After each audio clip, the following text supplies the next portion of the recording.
Rimler's thin features showed a certain hurt, almost indignation. "My commander," he said rather primly, "it's my honor to report that we've sifted nearly 100,000 true humans from the genetic rubbish heaps. In fact, we've actually unearthed a few dozen SS candidates, as unlikely as that may seem." "Well done," Fredric exclaimed, impressed by the figures and wanting to make amends for his earlier skepticism. "You've certainly worked wonders with this processing, Rimler." "My commander, the processing is a minor detail compared to what SS genetic scientists have recently accomplished. We've drawn up a complete set of genetic criteria for SS Supermen of the future. These marvelous specimens will be a full 7 feet tall, with fair skin, golden hair, and the physiques of gods, and an average intelligence surpassing that of present-day geniuses. By regulating the breeding of the present generation of SS with the utmost rigor, such a master race may be produced in as few as 3 generations." At this, the jaws of the High Commanders all but fell open. "Fantastic," Fredric exclaimed. "Why, once we have a sufficient stock of such genetic purebreds, we'll be able to upgrade the entire Helder people to their godlike level in a single generation, simply by making the SS the sole sires of the next crop of Helder offspring." Rimler could hardly contain himself. "Exactly, my commander," he cried, "but our more visionary scientists believe they are well on the way to developing something even better. The technique of cloning. A tissue sample from the SS of the highest pedigree is taken.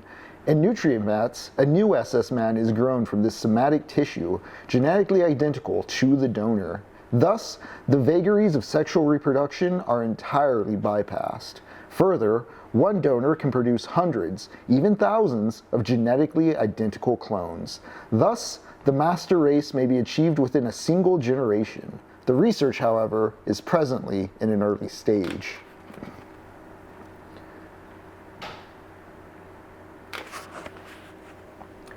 Hi, I'm Henry, and welcome to Technopoverty. I'm flying solo tonight. Typically I have a co-host, but Jacob is out. Lux is lost across the interdimensional interspace engine verse, and I'm reading The Iron Dream by Norman Spinrad while playing Conscript. We recently wrapped up Medal of Honor, and we're about to wrap up The Iron Dream. I finished The Lord of the Swastika, the novel within the novel, but there's one chapter left. It's an afterword. It is commentary on Hitler's fictional novel by, I guess, I'll find out, but there's a commentary chapter is what I'm saying. We've read Hitler's book within the book. Once again, The Iron Dream takes place in an alternate universe where Hitler did not enter World War II. He immigrated to America in the 1920s. He became a science fiction guy in the 1940s. He published The Lord of the Swastika in the 1950s, and that book is what I've been reading and quoting from these past few sessions.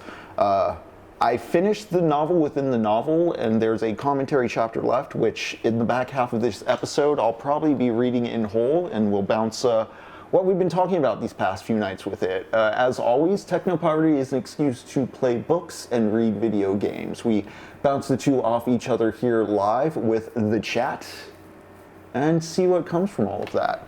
I just want to bring up what I read really quick. Hitler's planning to make very beautiful boys who are 7 feet tall and very blonde and strong, and they're going to be clones so we can get rid of that icky sex and men can just admire men. And I didn't even realize, based on where the novel within the novel ends, how much that's setting up. So I'm just going to keep reading along and letting you know.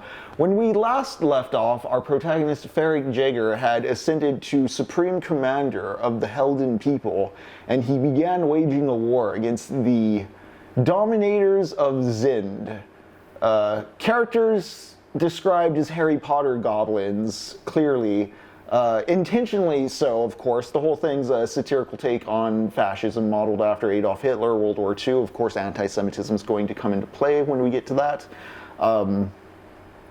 But yeah, he's just been mowing through them Dominators and coming up with new plans to make the biggest, brightest future. I find it interesting how much he keeps describing the Dominators as like frog heads, toad faces, parrot faces, toad heads, and just a wash of different mixes of animal people.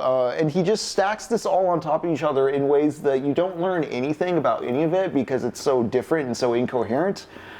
But there's such a cooler fantasy novel within that ecology being ignored because it's all seen as, degenerate in the eyes of this protagonist. It's, again, a very fascinating look at the fascist mindset when it's allowed to be given its license to make reality how it wants, and it just becomes incomprehensible and angry because it's an incomprehensible and angry ideology. The whole point is to make a scapegoat mythology. To excuse atrocity committed in the real world. But you know what? Before I get too rambly about that, let's keep reading some quotes. I do find it very funny, this is something I haven't noted in previous reads, is that our protagonist, Fredric Jaeger, he is a vegan, and allegedly he's a vegan and, alcohol is only for special occasions. But he partakes in eating meat and getting drunk a lot. It's like every small victory celebration. It's his little treat. So that's a recurrent hypocrisy I just don't think I've noted before. Also, welcome Mask for Mask. I hope you're doing well. Also, as you heard, they're just going to start cloning soldiers in vats, which sounds very similar a process to what he describes as the protoplasmic birthing chambers of the armies of Zend. For all his talk about the Zend being these domineering, socially manipulative, mind control creatures, it's fascinating how he himself is shifting into that with the whole classic, every accusation of confession thing. It's going on here, but not just saying the thing, you see it in parallel and in construction. All right, let's see what else I highlighted for us to take a look at before starting the game. Tonight we are going to get to Conscript in just a moment. Now that we're wrapping on the Hitler stuff, we're wrapping on the World War II, I want to look at World War I. We did watch Le Silence de la Mer, the Jean-Pierre Melville World War II movie about the Nazi-occupied French farm this past weekend. We're going to be moving into this next weekend watching Paths of Glory, an early Kubrick movie about World War I. Just for those of you hanging out with us on Discord, that's what you can see in the future.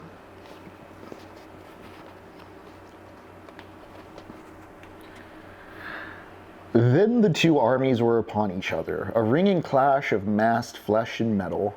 The Zend battle tactic had not changed, save the huge warriors who marched forward in unison in wave after limitless wave were now armed with submachine guns.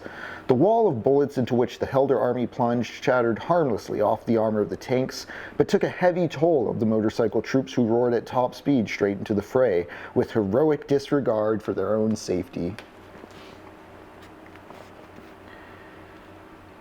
Flamethrowers inundated the marching Zend horde with flaming petrol. Thousands of the creatures became shrieking torches who nevertheless surged forward to be smashed to pieces by the Helder machine guns and ground to a pulp beneath the treads of the tanks.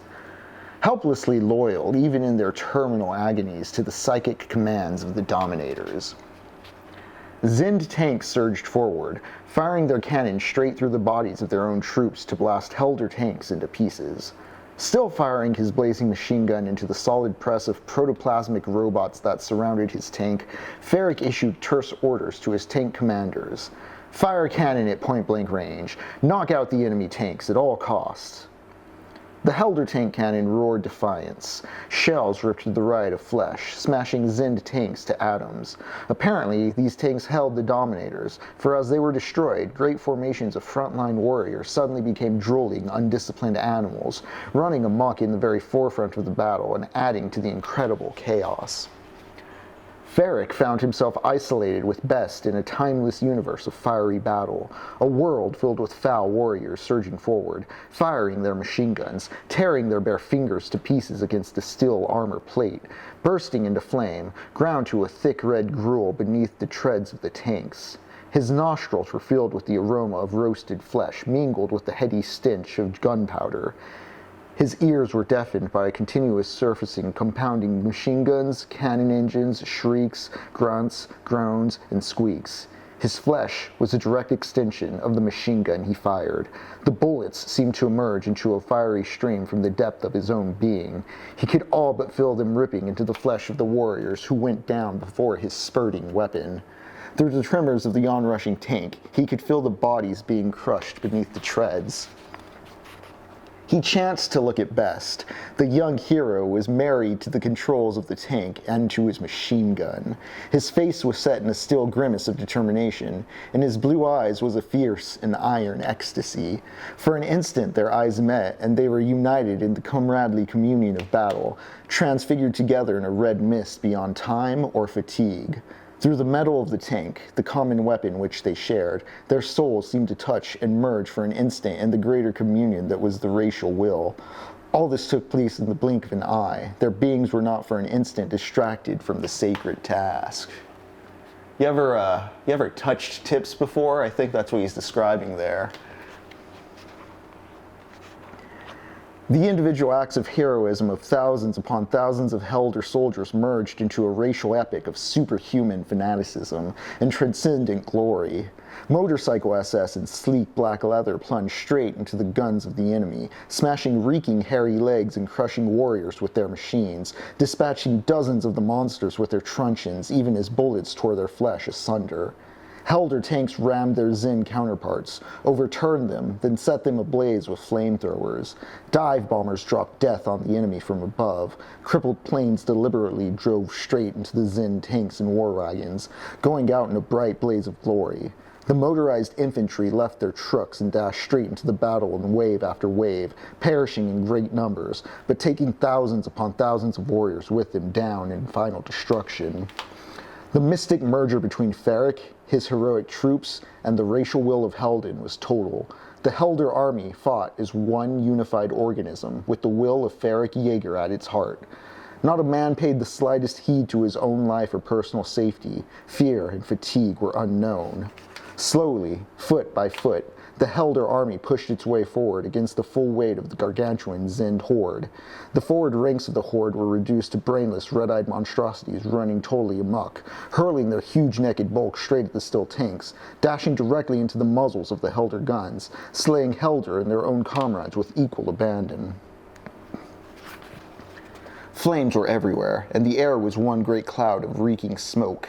Every Helder tank, each individual true human hero, was covered with a thick coating of enemy blood.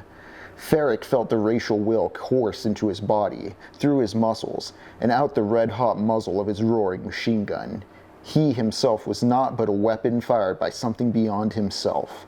The hundreds of tanks and hundreds and thousands of men ripping the enemy to bloody fragments were extensions of his own being, fingers, arms, pseudopods, as he himself was in turn the highest expression of the racial will of his people. Together, this vast organism was Helden, the hope of the world, the master race of destiny, chewing its way into the vitals of the foul racial enemy. Shinji, get in the robot or we're having Hitler pilot it again.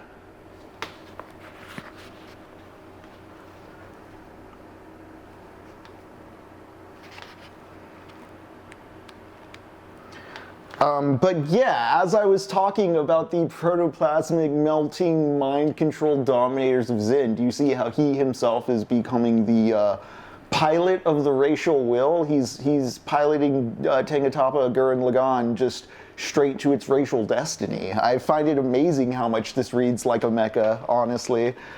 Just the collective will, the human instrumentality project is right there in this book. Oh no, it looks like my computer went out.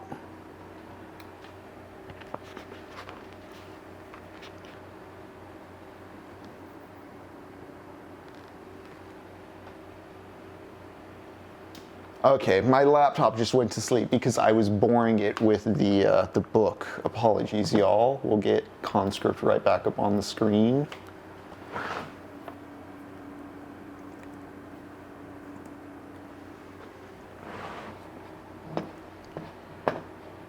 Curious.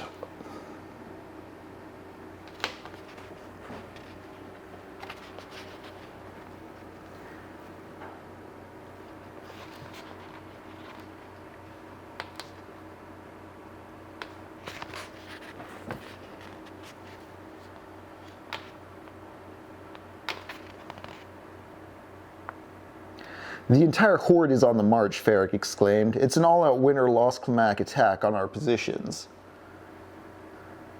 Best broke into a wide grin. His eyes lit up like blue coals, and his body radiated an almost mystical heroic strength. Fredric understood what the lad felt exactly, for the last vestiges of his own fatigue had been annihilated by a surge of fierce joy.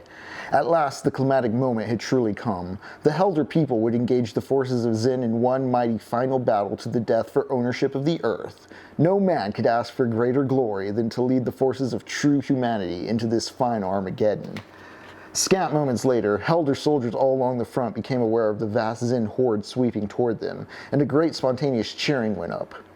Without the necessity of an order, every motorcycle engine roared into life. Tanks readied themselves to charge. Every infantryman in the entire troop of heroes leaped to his feet, eyes shining, weapon at the ready. A mass chanting of "Hail Jagger" began somewhat raggedly, then merged seamlessly into the racial voice of Helden itself, bellowing its hatred and defiance at the enemy. There could be no question of holding a single man in reserve now. No true Helder could rightfully be called upon to accept such dishonor. Fredric drew the great truncheon of Held, the focal object of the racial will, and held this mystic weapon as high above his head as his arm could reach, feeling the power in the huge gleaming shaft merge with the power of his own will, and with the racial consciousness uniting him with the troops in his moment of destiny. Then he gunned his engine, exchanged a final glance with Best, pointed his great weapon defiantly at the onrushing enemy, and with a savage battle cry led the host of Helden forward into battle. Yeah, Jari, my laptop was getting a bit hot. Okay, making sure the music's still going. It sounds like it. Let me know if you hear those sound effects, gang. Also, let me know if you get the metaphor. Speaking of metaphor, something I haven't highlighted either throughout that I have read in passages is the word symbolism and its use in this book. Because he often talks about the symbolism of acts when he's just talking about literally what the act is doing on the surface level. It's not like a substitute symbol for something. So there's a very interesting, misuse of the concept of symbolism, and I think that ties into sort of the fascist ideology of like the syncretic metaphor shit, where things have to stand in for other things. But it's all bullshit. More on that in a little. Let's keep going with these quotes.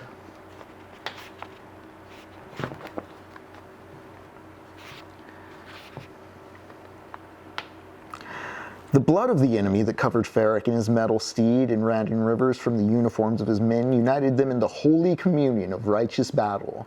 Every inch of advance was a concrete step forward toward the goal of an earth inhabited entirely by tall, blonde, genetically purebred supermen, totally free from even the possibility of racial contamination. Every drooling monstrosity that fell beneath Helder truncheons was one less cancer cell in the body of the world gene pool. What was the life of any man compared to the magnitude of this sacred cause? To die in this battle was to attain the ultimate pinnacle of heroism in the entire history of the world. To survive it victorious would be to bask in the gratitude of 1,000,000 generations of humanity to come. No moment in human history had ever or would ever offer a man glory to match this. Those who fought here today would become racial paragons for all time. The contemplation of his own place in the pantheon of a future filled Fredric with a wonder that transcended both humility and awe. Gee, transcended humility, eh?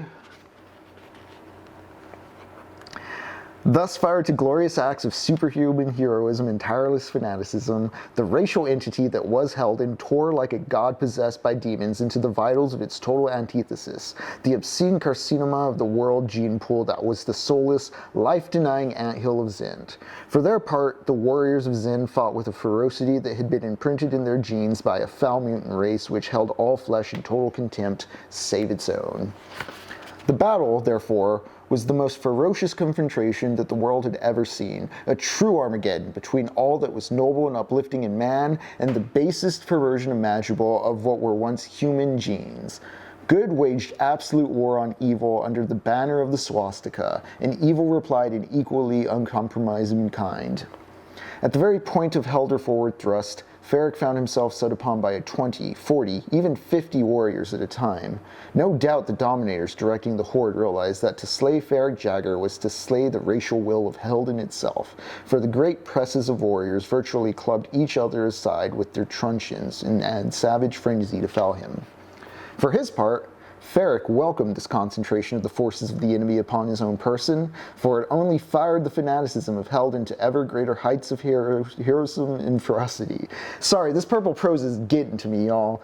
For it only fired the fanaticism of Helden to ever greater heights of heroism and ferocity, and the incredible speed of vigor with which the noble weapon in his hand dealt with the challenge and annihilated the enemy buoyed up the fighting spirit of greatly outnumbered Helder warriors. Battle gets him hard, is what he's saying. He gets vigorous in battle. He welcomes the challenge. Like, he's got the whole like 12-year-old kid who just found out what Saiyans are thing, where he's like, if you beat me up, I only come back stronger. He's for it. That comes into play later in the plot as well.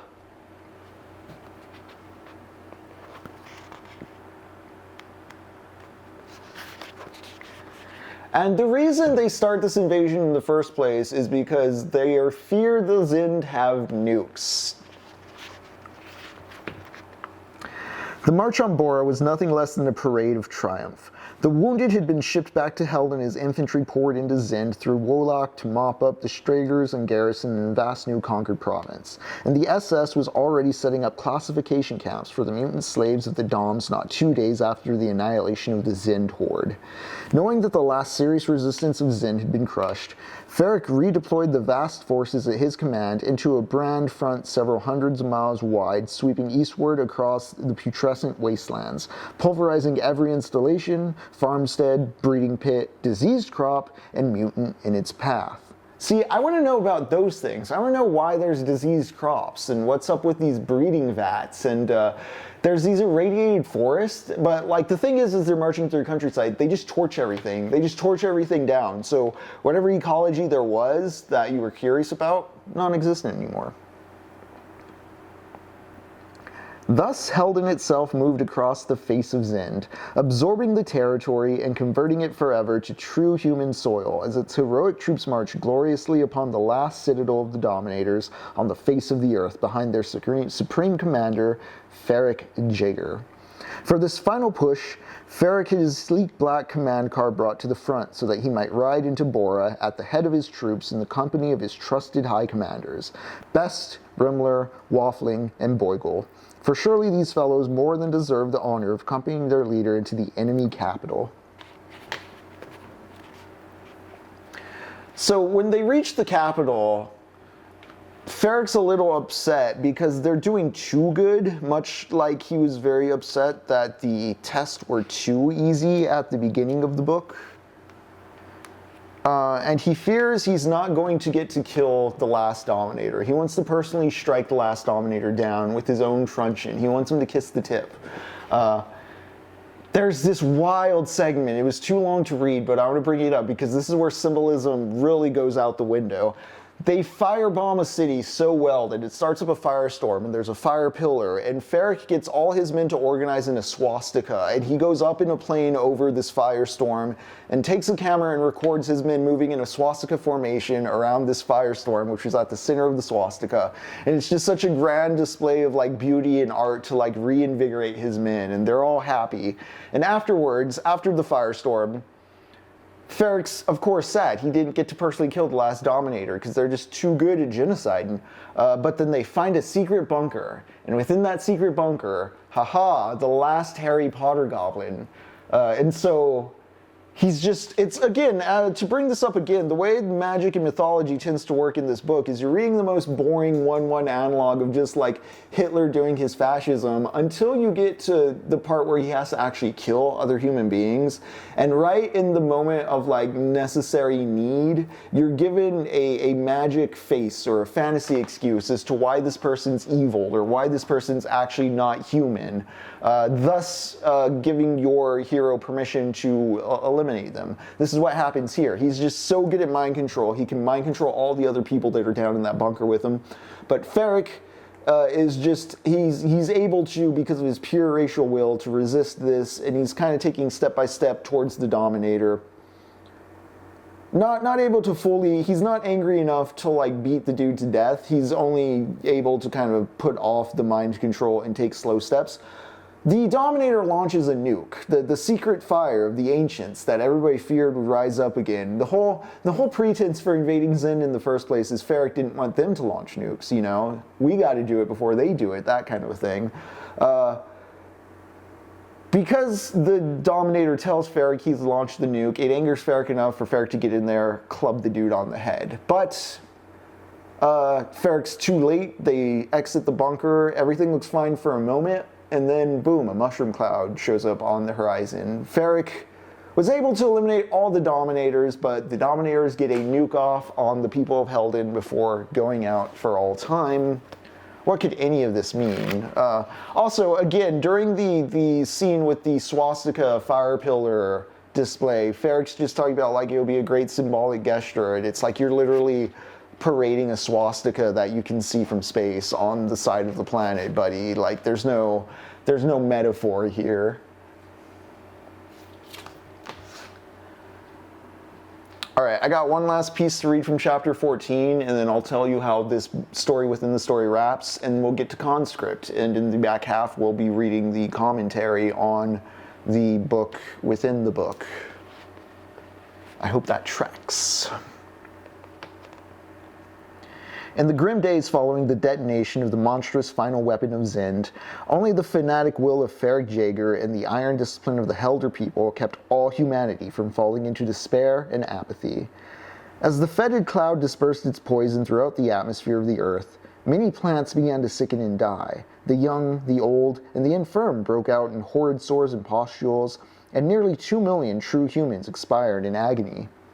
Rather than deal with these symptoms of radiation disease, Fredric devoted the full resources of the New World Empire of Helden entirely to the preservation of the true human genotype.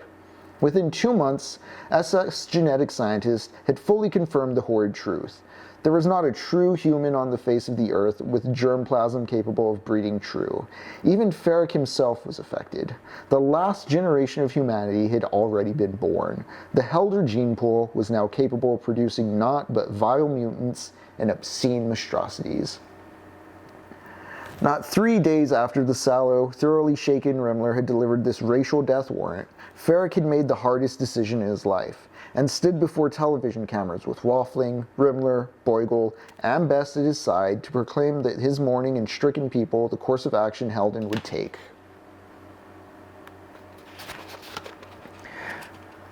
For the occasion, Fredric had dressed himself in his sleek black uniform, and he had the chrome brightwork in the great truncheon of Held polished for hours, so that every inch of metal on his person shone like a diamond.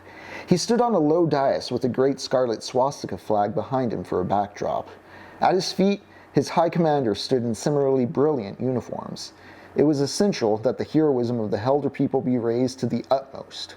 Fredric had told absolutely no one of his plan. He required a spontaneous demonstration of support from his high commanders for all Helden to see, for what he was ordering would be the greatest test of loyalty to the swastika yet faced by the Helder people. "My fellow Helder," he began simply, "what I must say today will be brief, inescapable, and brutally blunt.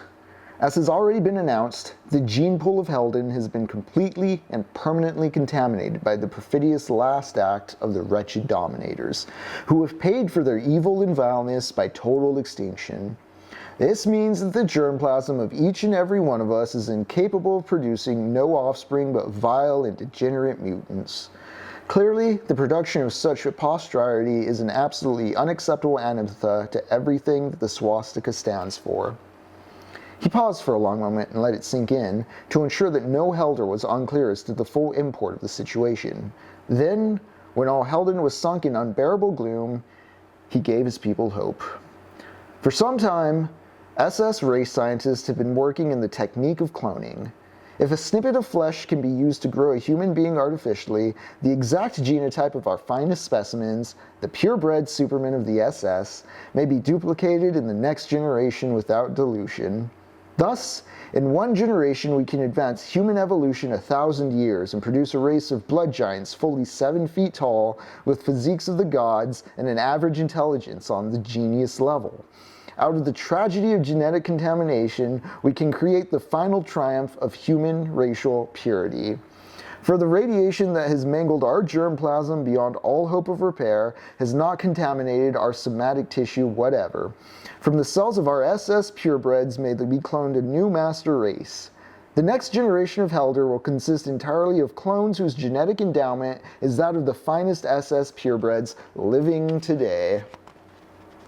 Once more Fredric paused, watching the gleam and sparkle return to the eyes of everyone present, technicians and high commanders alike.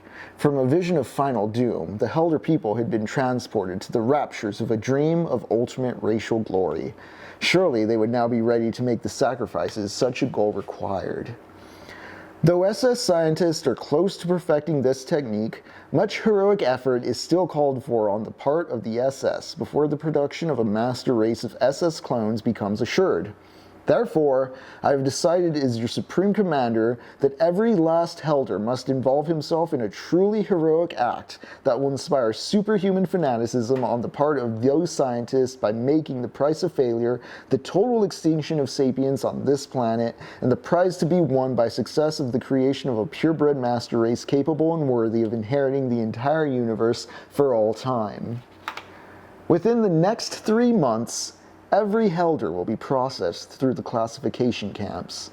There, we will all be sterilized, rendered permanently incapable of succumbing to any foul temptation to reproduce our damaged genes by conventional sexual means.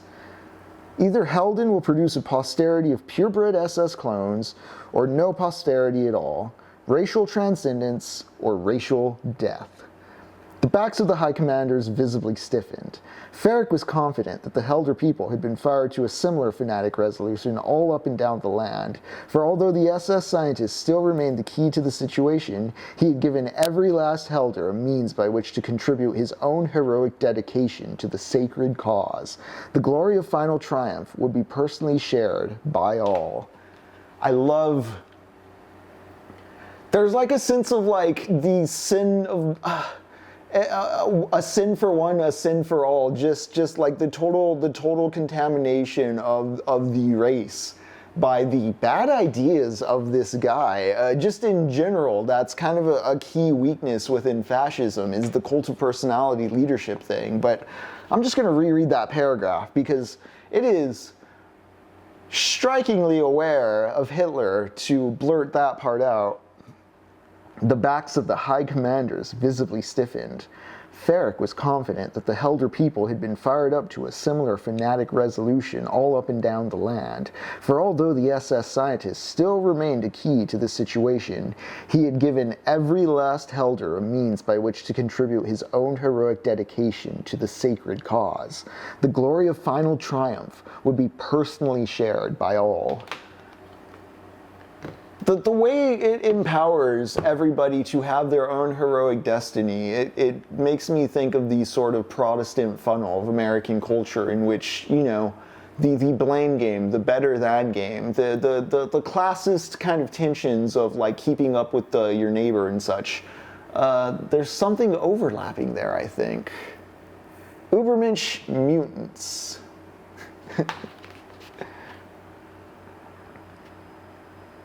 As a personal demonstration of my own total loyalty to the sacred cause of the swastika and the production of an SS master race, I myself will be the first to undergo sterilization, followed by my high commanders, the entire SS, and then the Helder people. Hail Helden, hail final victory, hail the master race. The last words had hardly left Fredric's lips when Boigel, Remmler, Woffing, and Best clicked their heels with a vigor that took even Fredric by surprise, snapped to attention with back-breaking force, shot out their arms and steel pistons in a party salute, and shouted, "Hail Jager!" with a superhuman fury, their eyes blazing with the transcendent power of the racial will. So, self-sterilization, this is what they got by pressing their conquest. They contaminated the whole race, and now we all have to get sterilized. I'm going to walk you through the ends of the plot. It kind of happens in a manner that's not easy to just read quotes and summarize, but basically, I laid all the pieces out there. I didn't even realize how many quotes from prior nights were going to end up contributing to this. They go through with the cloning thing. Everybody gets sterilized, and because it's a fascist fantasy in which there's no friction because everybody's perfect, they figure out the cloning science, they get sterilized. There's a very fun Tom of Finland scene similar to the biker one I was talking about long ago, in which the scientists, each SS scientist is like raising their own son with these clones basically, but they're like accelerated clones. So like there's these 7-foot tall blonde men. In the end, they're each paired with like a SS scientist, so like the most perfect natural human with the most perfect genetic human. And there's a lot of fetish stuff going on there with like shipping off the boys with other boys, and all your perfect boys are with each other. And then they shoot them all off into space. The novel ends with them solving all the problems, shooting off into space to go somewhere else, infect another world with the Helden people, and continue enacting the racial will. The end. And there were never any problems ever again. That sort of a thing. Now, as I said, there's one chapter left. It's a commentary on all this. We'll be reading that in the back half. For now, let's get into CONSCRIPT. I'm going to raise the volume up on this game, and we're going to just get to it.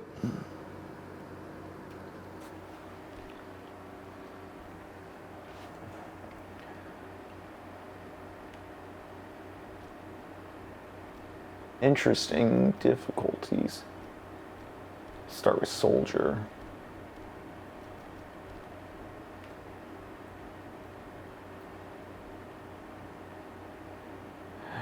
Damn.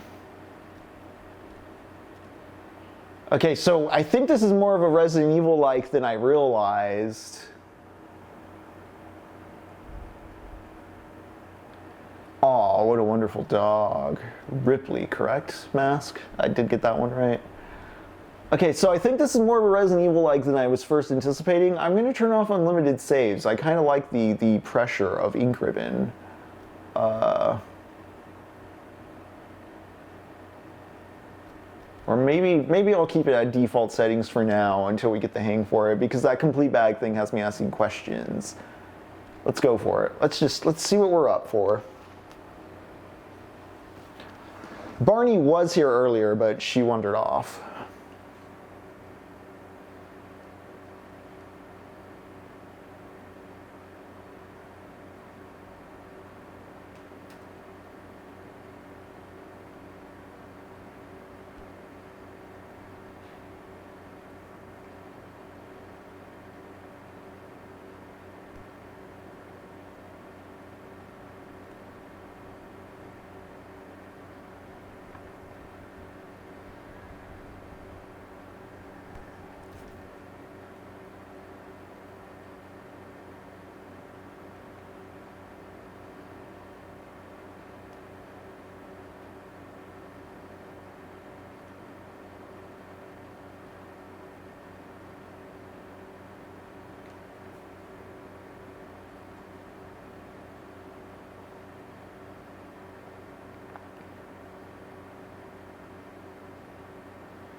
There's not game audio right now. German armies hammered Verdun with artillery since late February. Their plans to bleed France white, but yet she holds.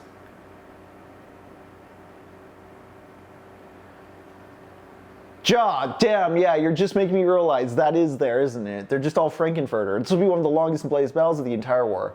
Oh, am I about to do the Somme? Or they're already done with Verdun, right?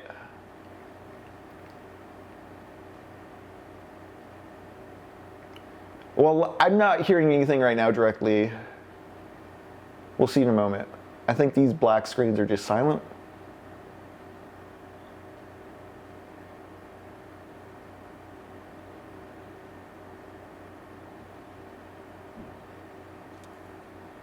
Yeah, there we go. July 11th, 1916. Dear Ma, hope you're doing better. Around 9 weeks now we've been stationed in Verdun. It is with great relief that I can finally write back to you.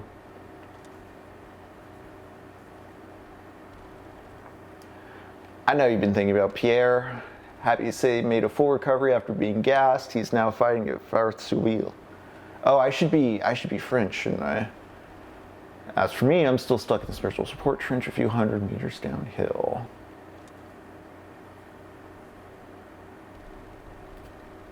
Still haven't found Father's watch. Pierre think he left it in his old locker at Fort Val when the Germans attacked us there. I'm sure we'll find it soon. Been fighting Germans over these old forts for weeks on end. They've swapped hands multiple times in the past months. To be frank, I don't see what the point is anymore. Artillery support's constantly delayed, our water's poison supplies low. Telephone lines have been severed beyond repair, and communication from the man's been dreadfully slow. It's all a bit of a mess.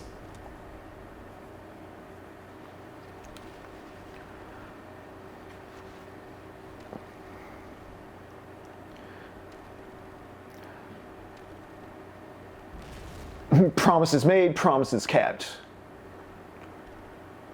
They're back.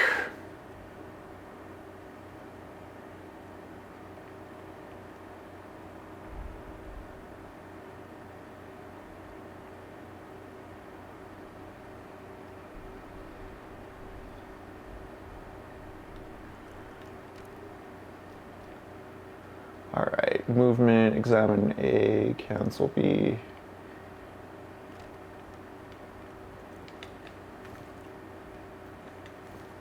Oh, you have an endurance meter, very Souls-like. Inventory, okay.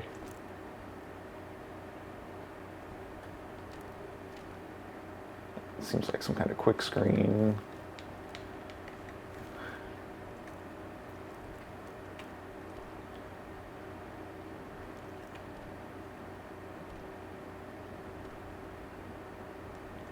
I have to find Pierre.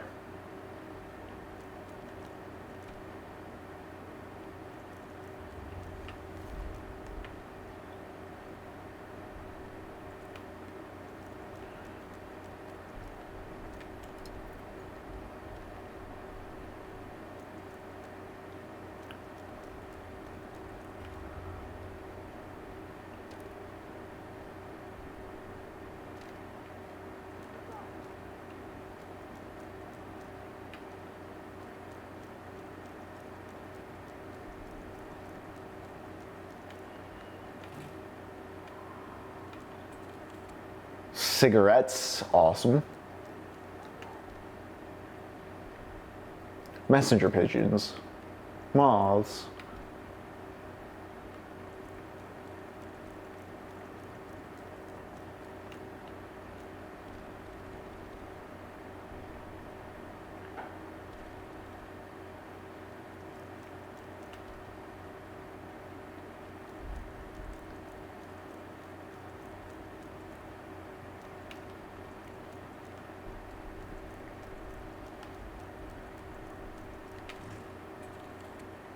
More cigarettes, awesome.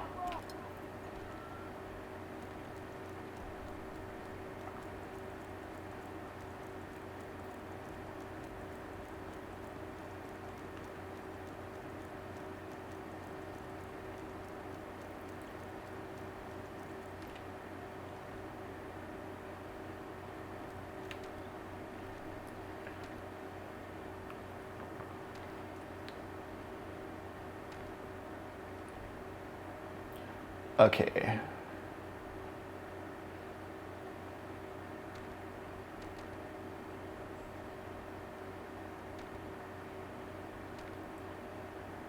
Physical fitness is a soldier's secret weapon. Stay soul, bros.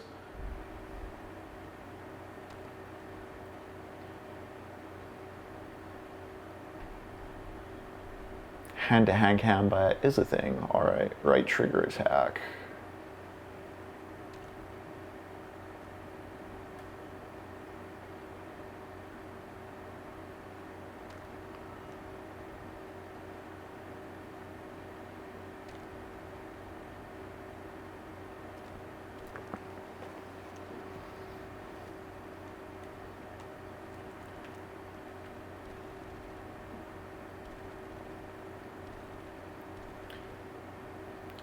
Oh boy, go see my brother up front.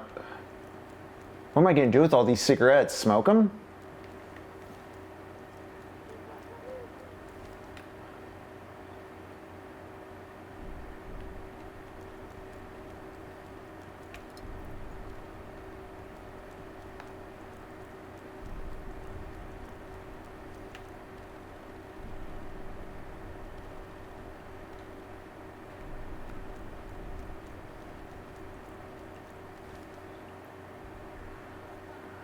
Oh, geez.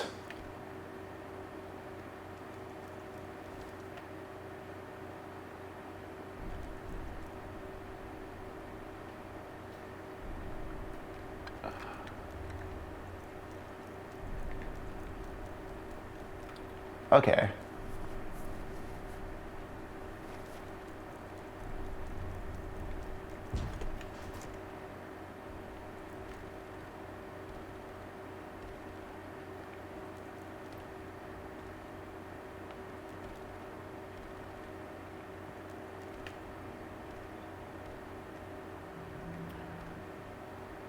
Okay.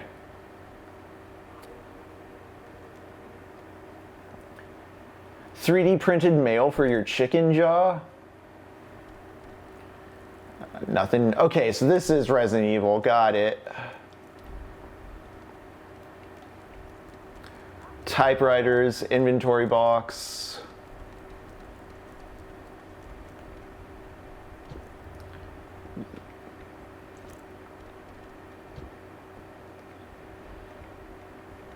Okay, cool. Always be ready for combat.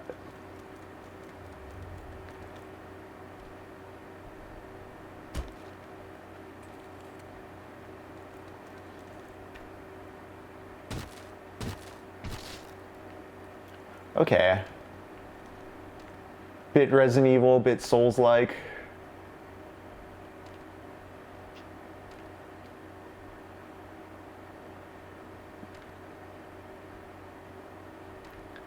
Oh, if this gets tense with the resource management, we're in for a time.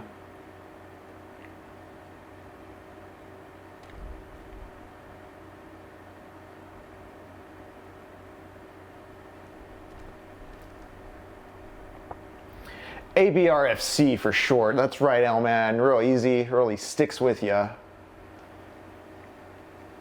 You know what, Mask? I was walking with an umbrella because it was raining not too long ago, and I was like, oh yeah, it feels powerful.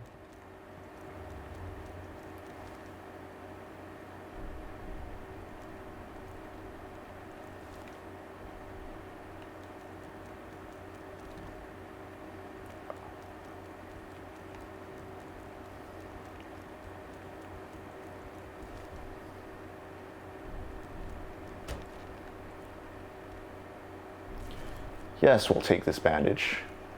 Gang, I'll get back to talking about the Iron Dream and fascism and the false appearance of action. It's just I haven't ever played this game before, and so we're acclimating to the beginning. Also spooky. I do like that there's a dodge roll. I do like that this is combining mechanically two of my favorite game types in a setting that is definitely underserved. It's all Aberfuck, you know?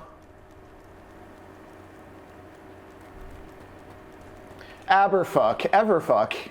Always be ready for combat.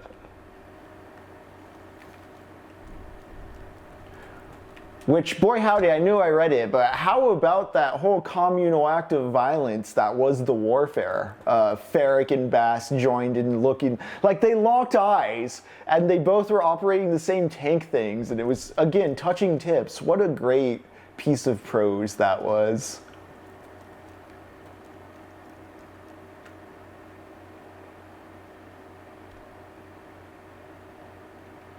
Pierre. Oh no, this is my brother? Okay, I thought this might be, I was wondering, oh shit, okay. What's over here? Cigarettes. Okay, cool. The game's nice. Oh, you can like shuffle while carrying. I like that.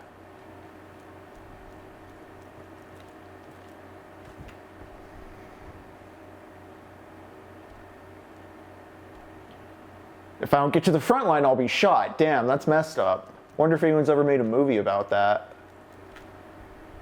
Come hang with us Sunday to find out.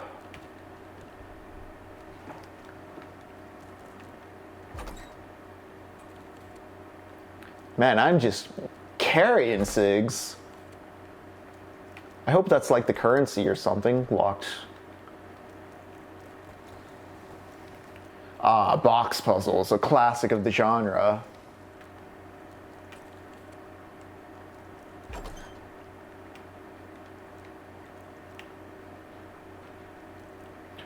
Yes, D. Hamels, mammal. I'm in the French army. I'm about to fight in Verdun, I believe. Ooh, firearm soon?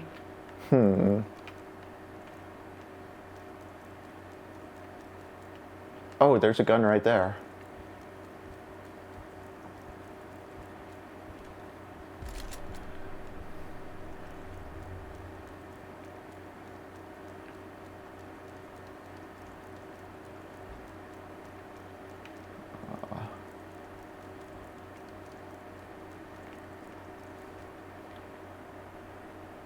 So the gray meter is my stamina, and the red one's my health.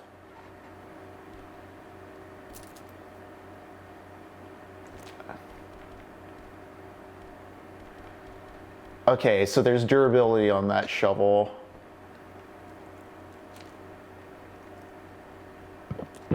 Okay, okay.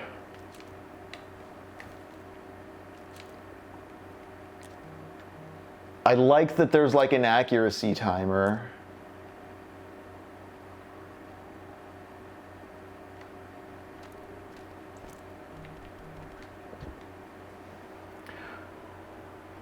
Best viewers, Ring Scout, are you? Do you know what digest? No.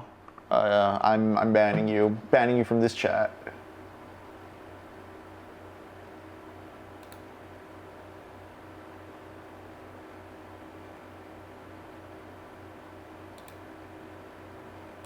No robots here.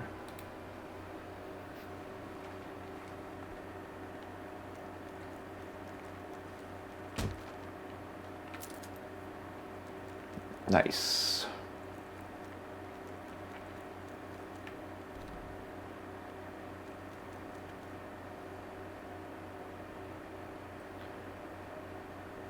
Yeah, right, D. Hamels Mammal? You're a quality viewer. All of you, wonderful chatters. Thank you all for being here. I'm happy to see my interest in books and games has some sort of appeal.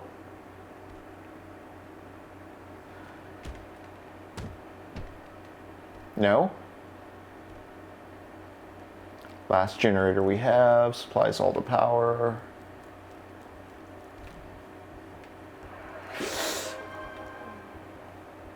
Oh, that was just the sub noise. That scared the shit out of me. I thought a bomb or something was about to hit. Amazing.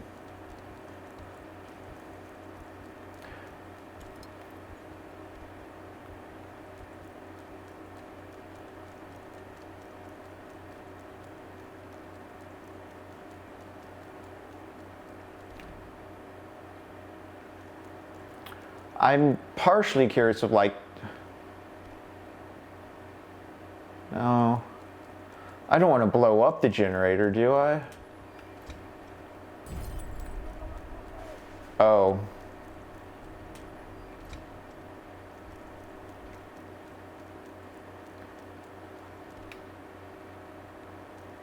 Uh-oh.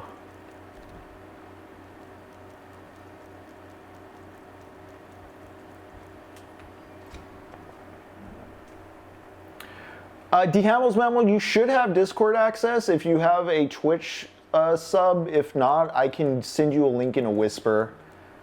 Let me know how that goes, if you can find it. Otherwise, I'll give you a whisper link during the break.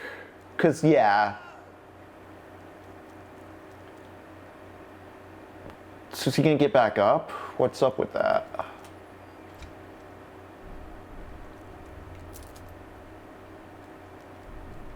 I wonder, I'm gonna shovel it for a while. I kind of want to hoard.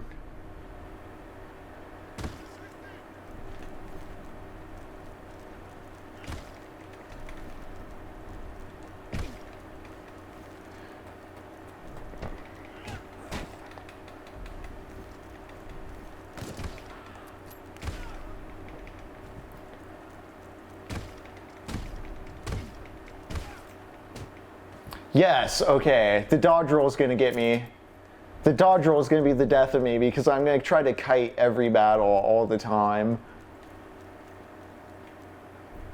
But also that felt like it worked pretty well.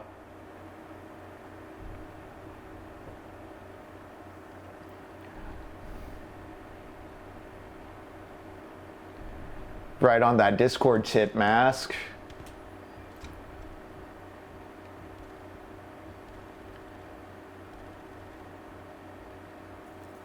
So, yeah. My question is, are they monsters or zombies, or are they just German soldiers that I'm beating the shit out of? Because they seem pretty human. I don't think the game's like abstracting them into like, you know, mutants or monsters or villains.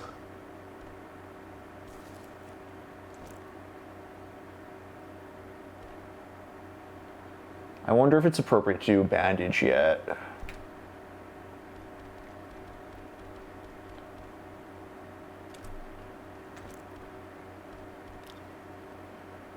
Combined with gunpowder to create various types of ammo. Okay, cool, cool, cool.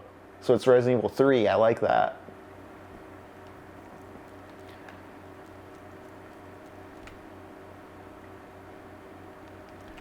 Plans and documents detailing an upcoming French offensive. Okay.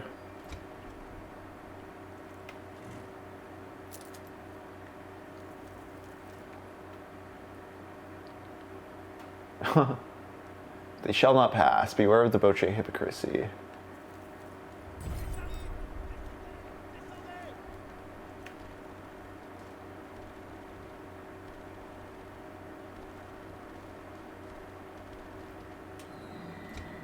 All right, let's see what battle's like.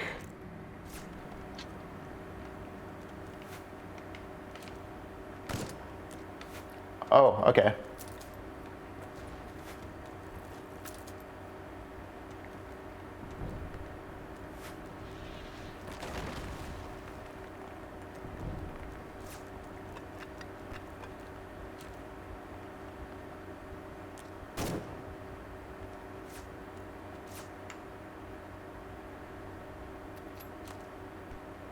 Oh, okay.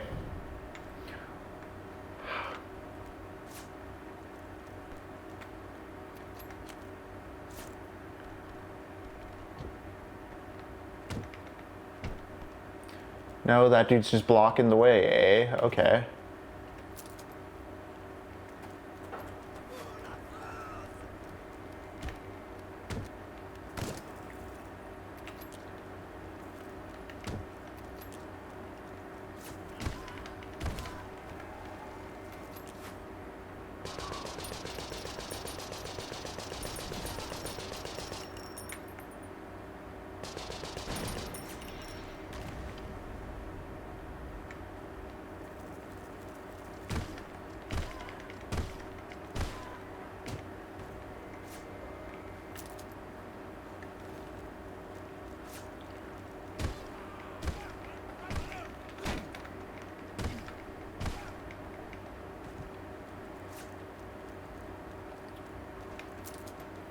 All right.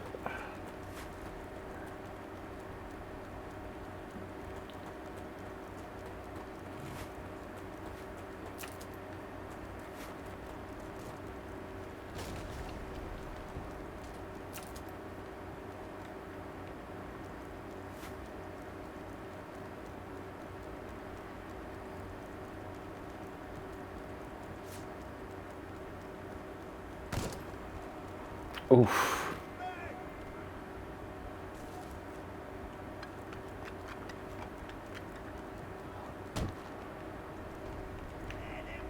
Oof.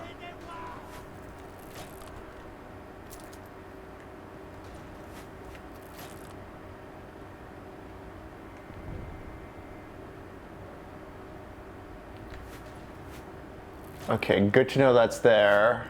Oh.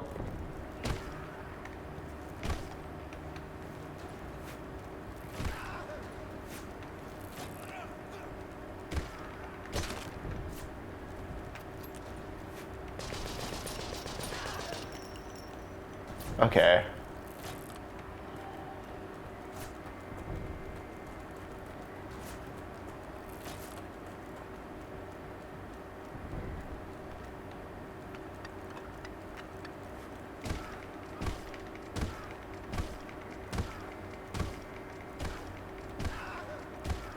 Oh, come on. What was that guy's deal?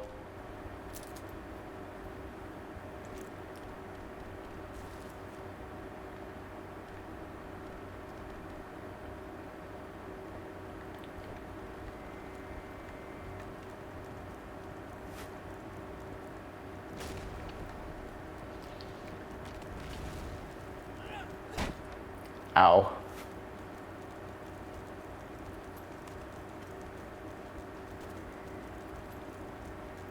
Oh, there's a lot of dudes. Okay.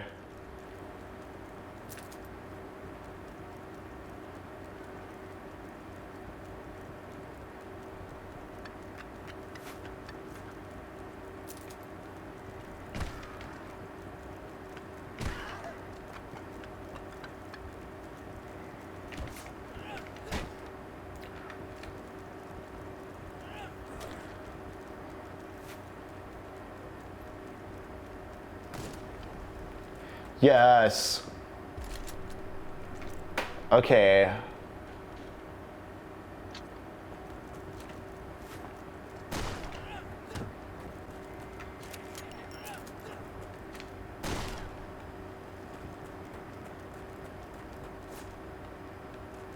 An American volunteer.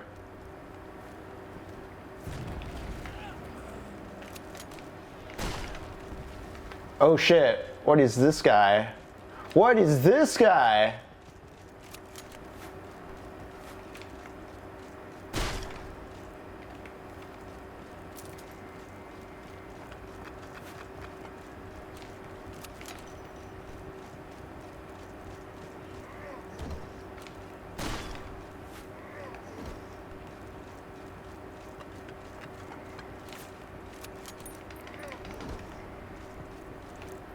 Uh-oh.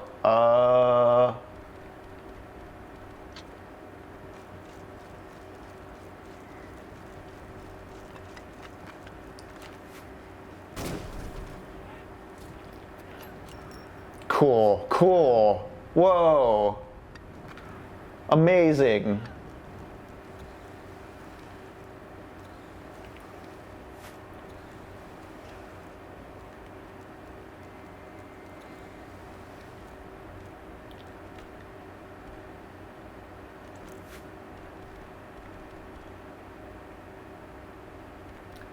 Oh, the shovel's too important, eh?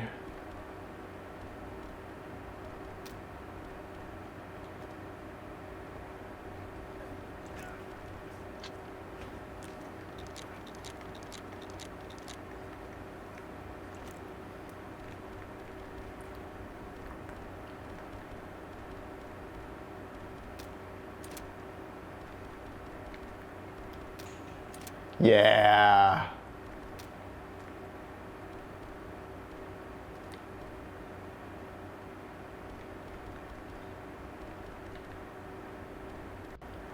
Maybe I'll use the grenade and I'll come back.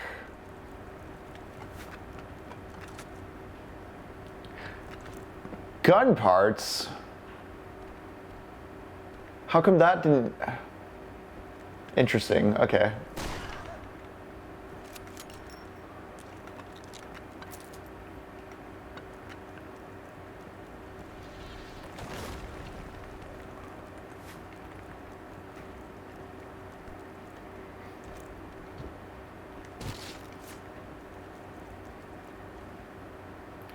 $43.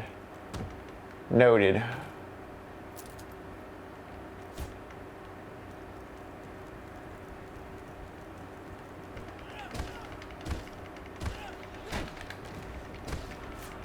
I'm too exhausted.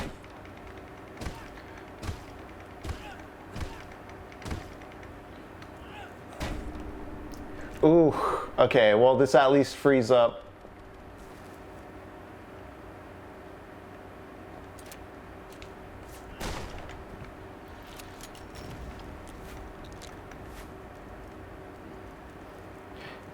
You have to, yeah, you have to make sure the chamber's clear. That's very interesting with the weapon.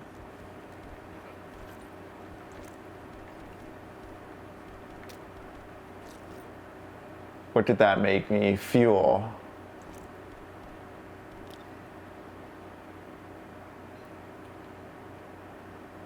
Okay, okay. Lighter or gunshots.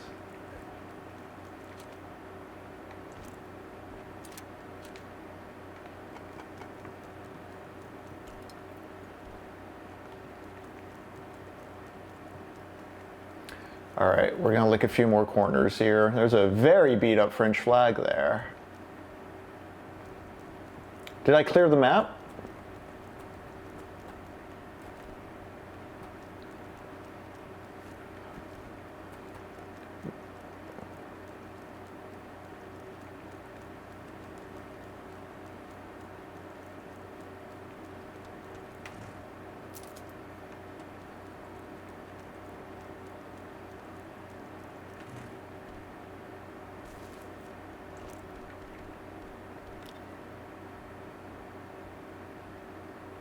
Okay.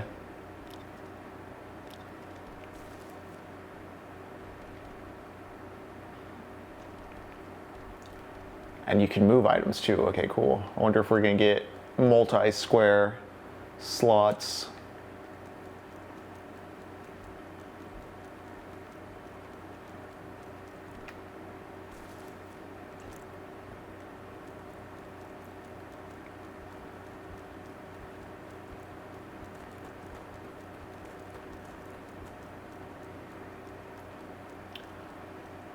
All right, I think that's the battlefield and I can go back to Pierre.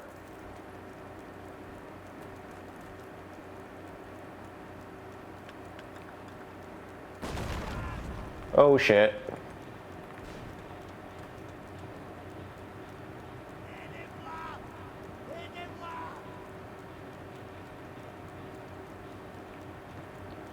Oh, can I not go that way yet? Brutal.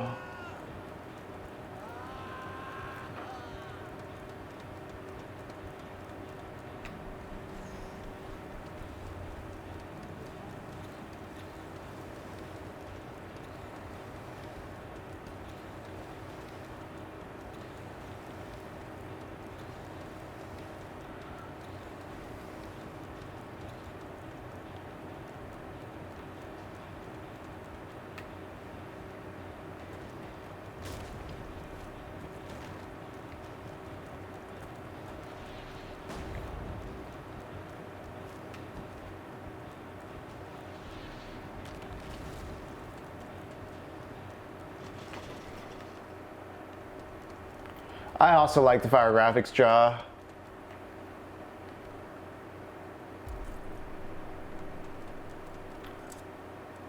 All right, I got the red key.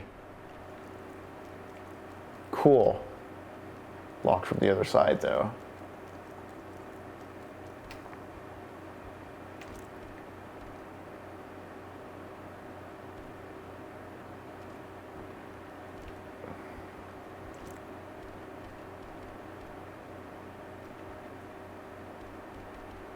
Can I use it? Can I use it on the thing?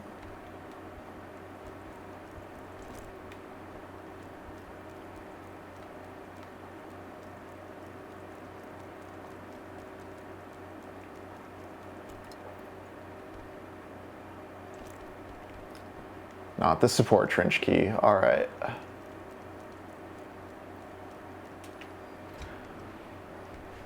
Yeah, I'm curious on how the map's going to evolve or what the game's going to evolve into, because there's so many key doors still here, but I did just complete a loop.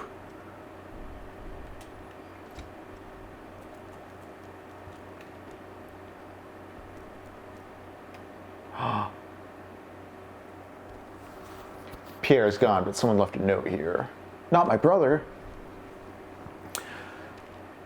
Urgent orders. To the company commander, they are planning a second attack and we are out of men who are fit to fight. The fort is now in their control and southern trenches will follow. If the support trench falls, withdraw your men and regroup at Fort St. Michael. Michel. Leave any wounded soldiers in the medic bay. If they're not killed, they'll be taken as prisoners of war. We'll retrieve them later. Oh no.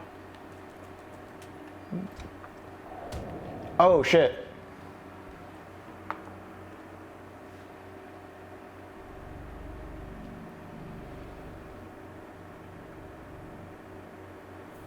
Cool.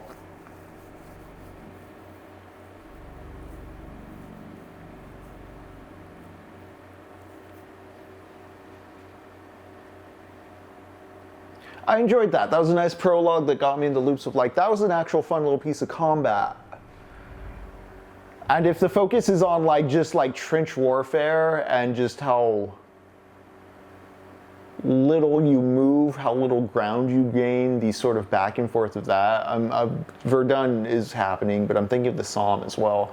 Just part of why World War I think, deserves to be looked at, because if World War II, as we were saying during Medal of Honor, is kind of like the mechanisms of war appearing their most romantic and like war as advertised within like a Star Wars good evil paradigm, World War I is senseless. Ooh. We're getting some lore, eh?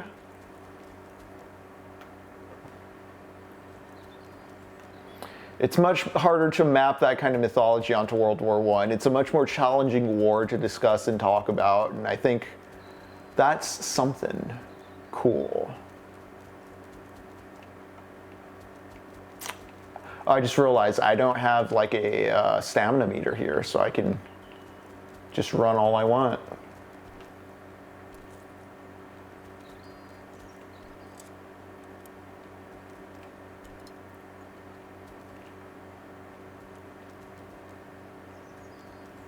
Oh shit, for release.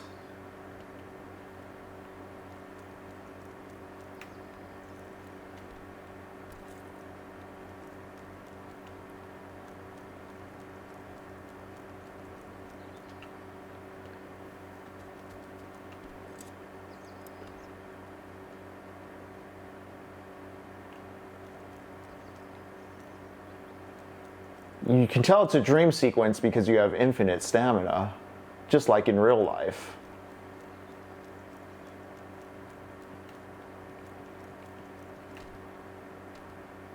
August 3rd, 1915, yeah, flashback.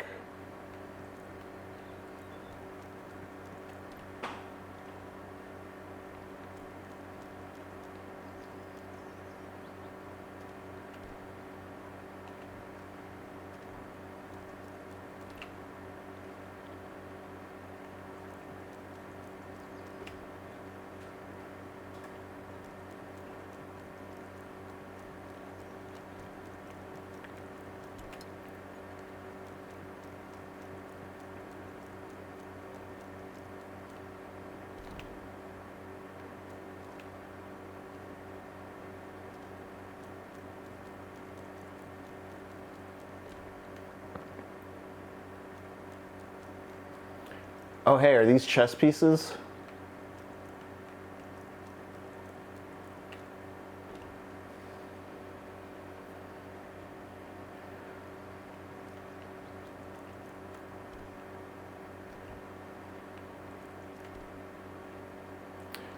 Our bedroom. Okay, so yeah, this is home. Me and Pierre.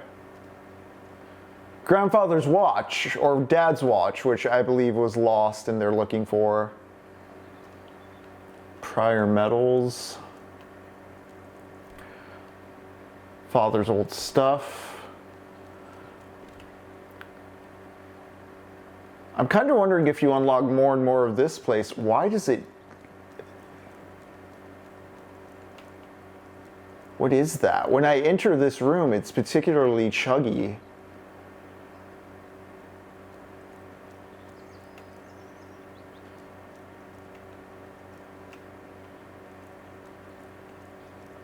I don't know what's going on with that.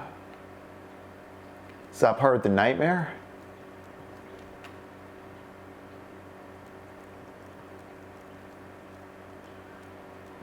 This was locked from the other side.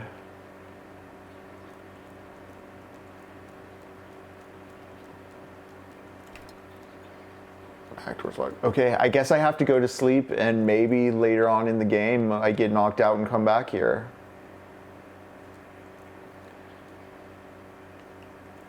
Yeah, Ja, it's kind of when we consolidated what the economic order was going to be as far as the next 100 years goes. Like,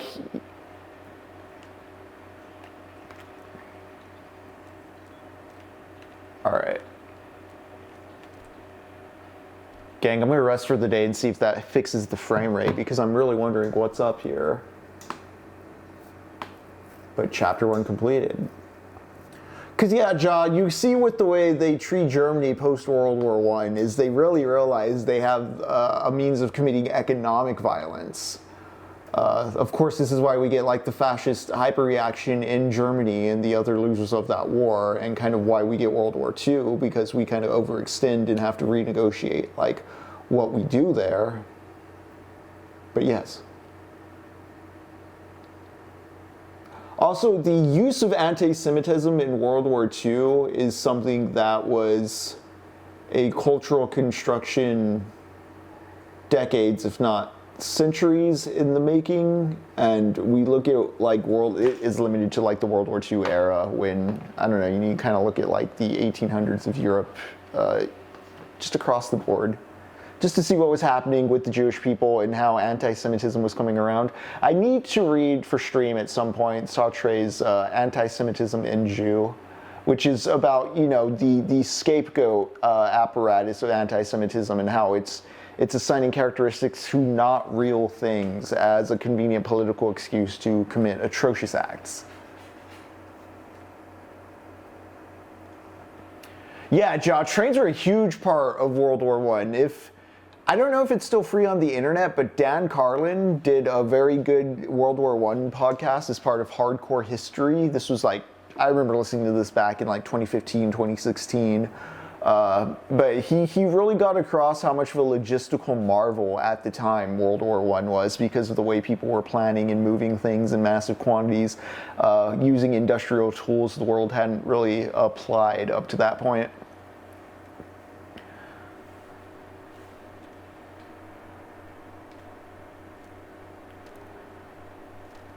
All right, gang, what do we got on us? No guns, eh?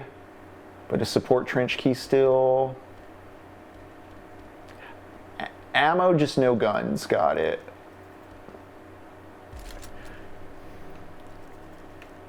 Oh, I see, they kind of Metroided us in the sense that they took away the powers they gave us. I like the way that works dramatically, as far as like the power trip they give you at the start of the game, and then they take your power-ups away. Again, combining some Resident Evil, some Metroid, some Souls-likes. Metroid and Souls-likes have some overlap, of course. I do wonder if I get anything that upgrades my stamina over time.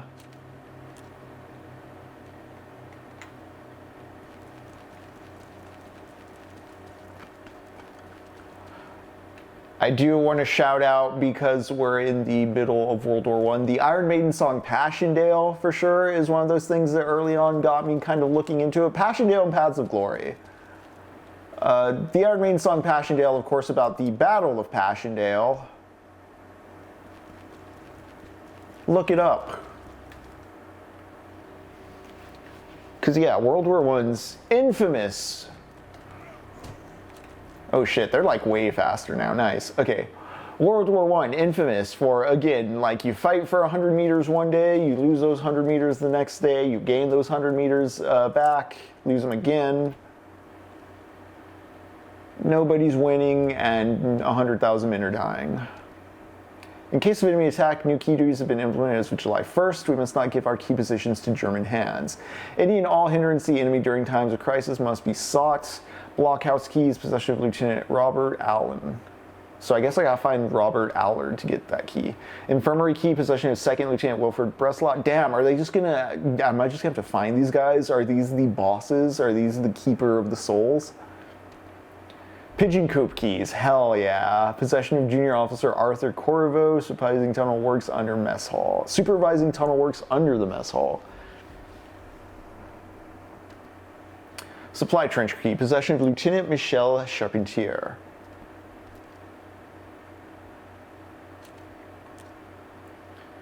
I do find it interesting how he stands with the pistol. There's like a posture thing going on there.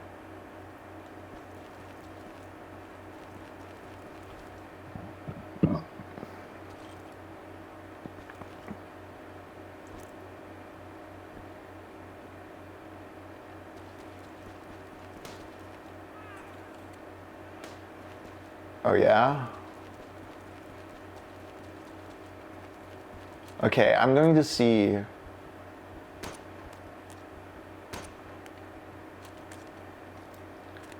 I guess I need a shovel or a melee weapon to break open barrels. Interesting. Can't just shoot them open.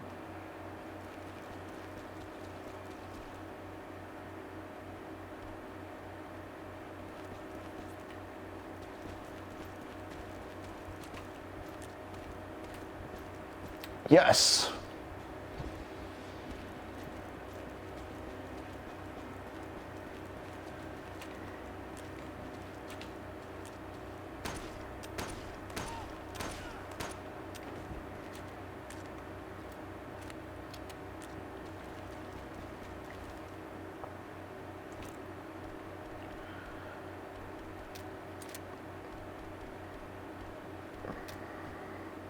Should definitely be taking more advantage of these quick swaps.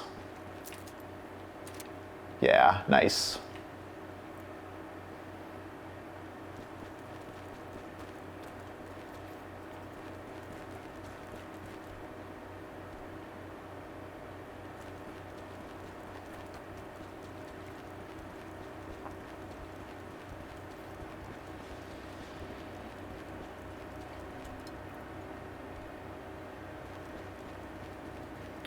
Obviously, the blockhouses. Oh? Let's see how this works, gang.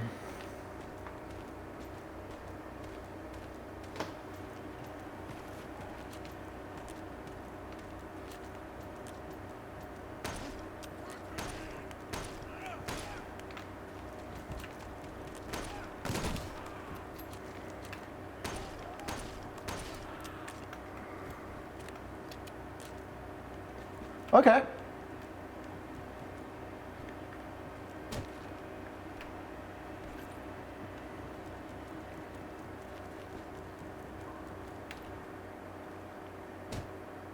Whoops.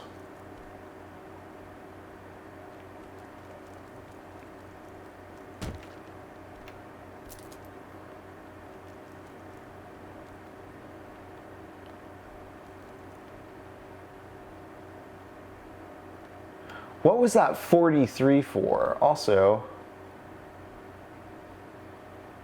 ooh, if I had a lighter, okay. Straight out of Resident Evil 3, got it.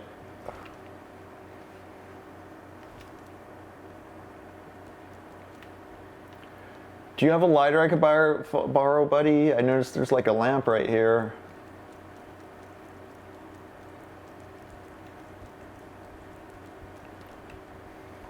I've got to work on my cardio.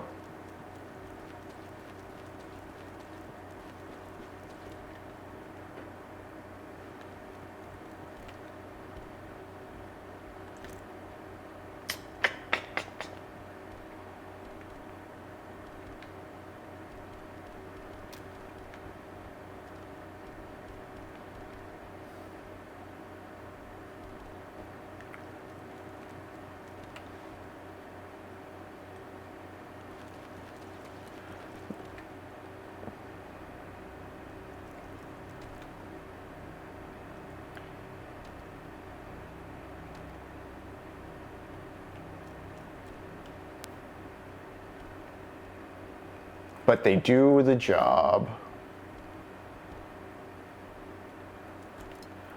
I need to find a save room so I could deposit some goods. Oh, this is a puzzle room of some sort, isn't it?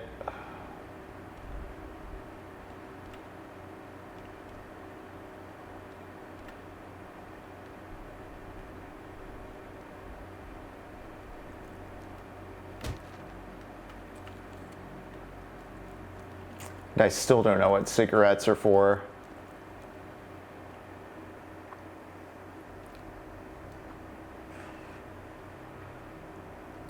Yeah, Ja, we started having some means of preserving and processing food. Diary entry 26:05:16. Bernard hasn't been the same since he came back from Hill 304. He doesn't talk anymore. He just trembles all day and all night, clutching to his father's old lighters that's made out of solid gold.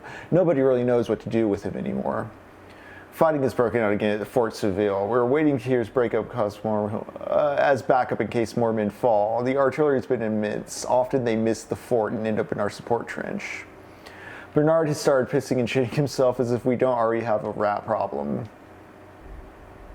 An officer carried Bernard out of his quarters last night. We haven't seen him since. What's up with Bernard, guys? Looks like he locked his lighter away in his lockbox. Victor keeps trying to open it, insisting that Bernard won't need it anymore.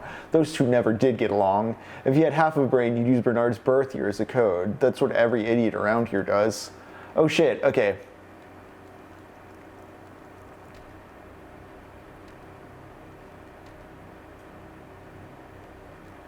Bernard's birth year is the code.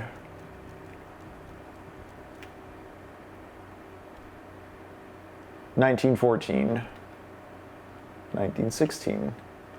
Bernard's 1914. Okay.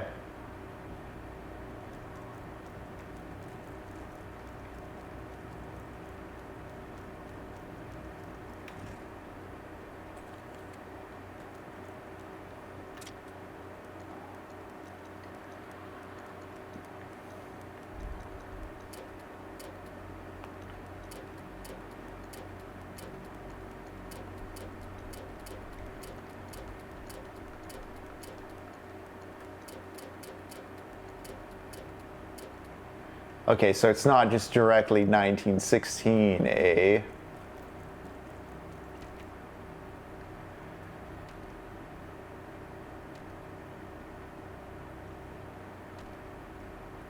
Is it 1920?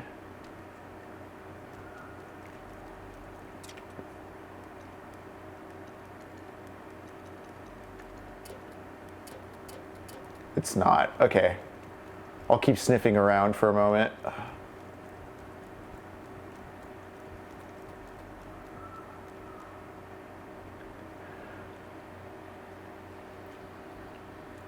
Yeah, Joe, I think that was the first mention of shell shock.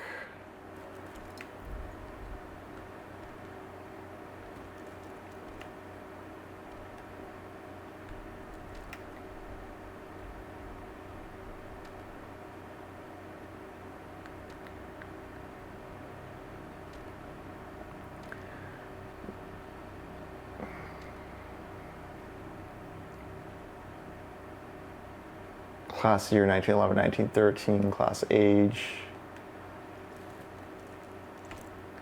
Bandages I can't use.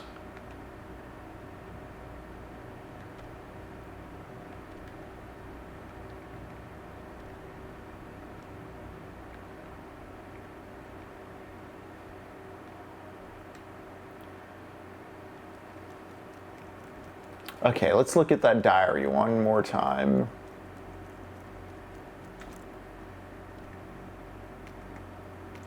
Oh, there's a map. Whoa, okay. Game changing.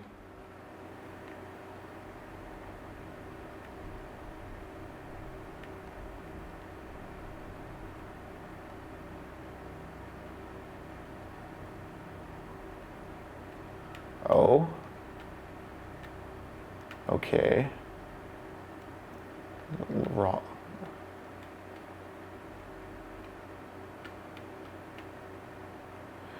Okay, I have the support trench. Oh, this is going to change my whole approach. Damn. For the worse. Now I'm going to be way paranoid about missing things. Because now I know what keys... Okay, so I have... Okay. For now, though, let's figure out this puzzle.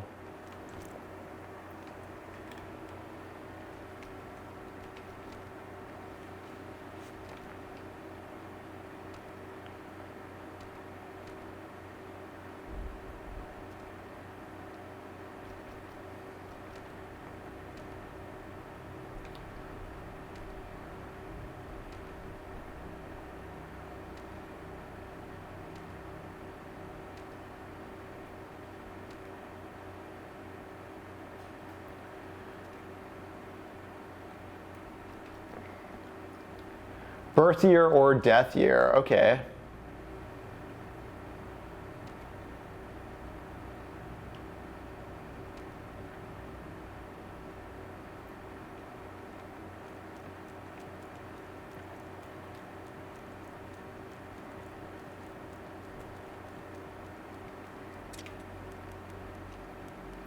I'm just going to try it backwards.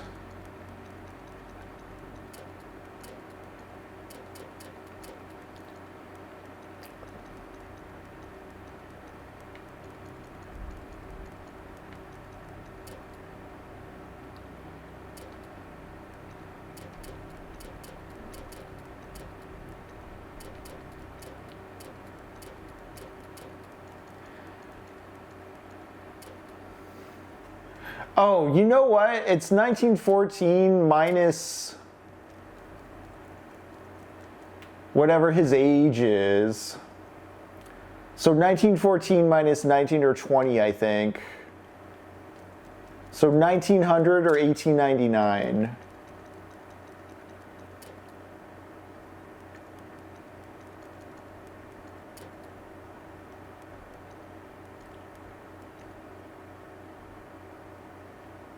Or wait, what are you saying, Ja?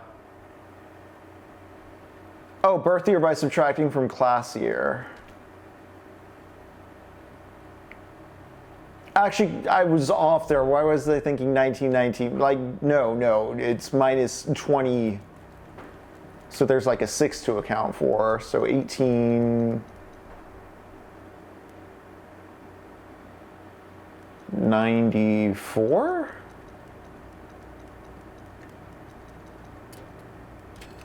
There we go, 1895. There we go.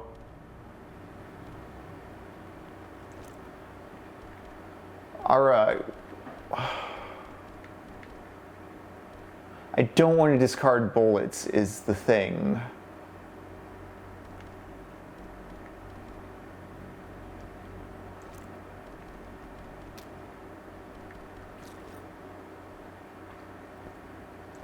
Actually, what is that?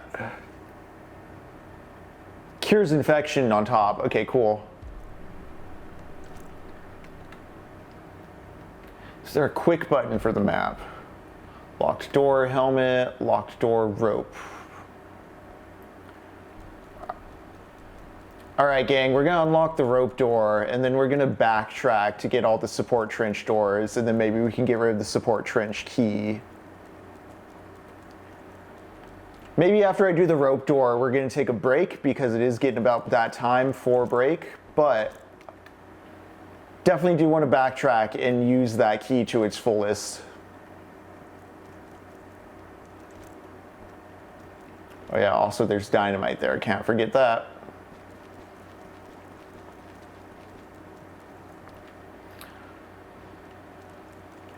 All right, it's becoming more legible. The map, the system, the layout, I'm not as overwhelmed.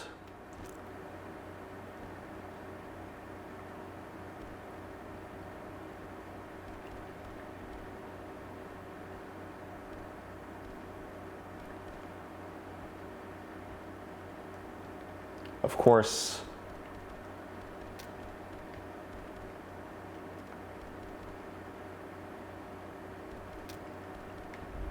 no. How do I fill this lighter?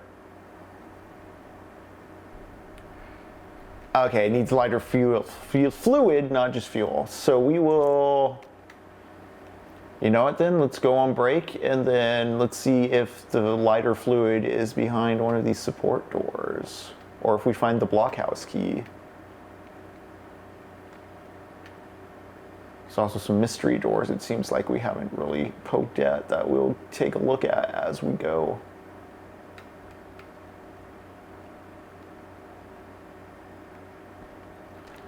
All right, I'm gonna make sure I'm on the pause screen, not the inventory screen, just because considering how Resident Evil likes go, typically they're tracking your time when you're in inventory but not in pause, which I see there's a 4722 right there, so yeah.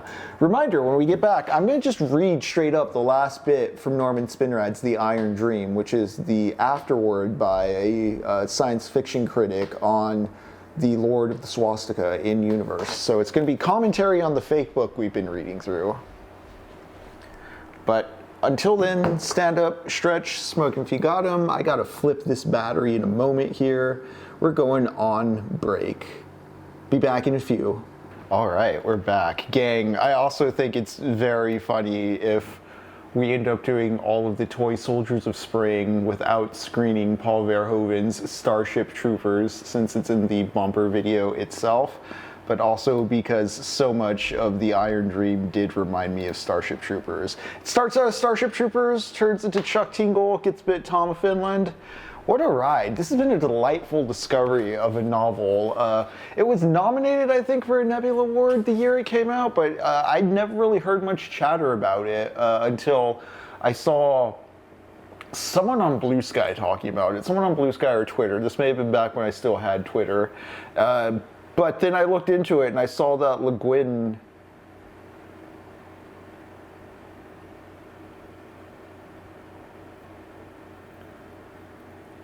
Yeah, Ja. Honestly, it's a few samples we just had to take out for copyright purposes, but I think it's some of the funniest stuff. Although I did notice, I have no idea how both Lux, and Burns didn't notice at one point. It's when the Nirvana clip plays with Kurt Cobain. I think he's playing the unplugged version of Man Who Sold the World in specific in that clip, although we don't use the audio at all. Anyways, during that bit, Burns says Gen Z, and I'm pretty sure we meant Gen X. And there were other points in the script where we caught that we were saying Gen Z instead of Gen X. Understandable, D. Hamels Mammal, understandable. Also, I wish I could hop more in sync with like what Burns has been reading, although I've got my own sort of peculiarities and fetishes I've been pursuing, as you can see here on this channel. I'm going to read some Kierkegaard that he recommended on Burns After Reading, though. That's going to be part of the Summer of Shorts coming up, or the Shorts of Summer. Yeah, quick note before we get into the back end of the Iron Dream here and then return to Conscript. This is the last game in our Toy Soldiers of Spring block. We're going to be reading All Quiet on the Western Front going forward, considering we're finishing this book tonight. All Quiet on the Western Front, of course, by Erich Maria Remarque.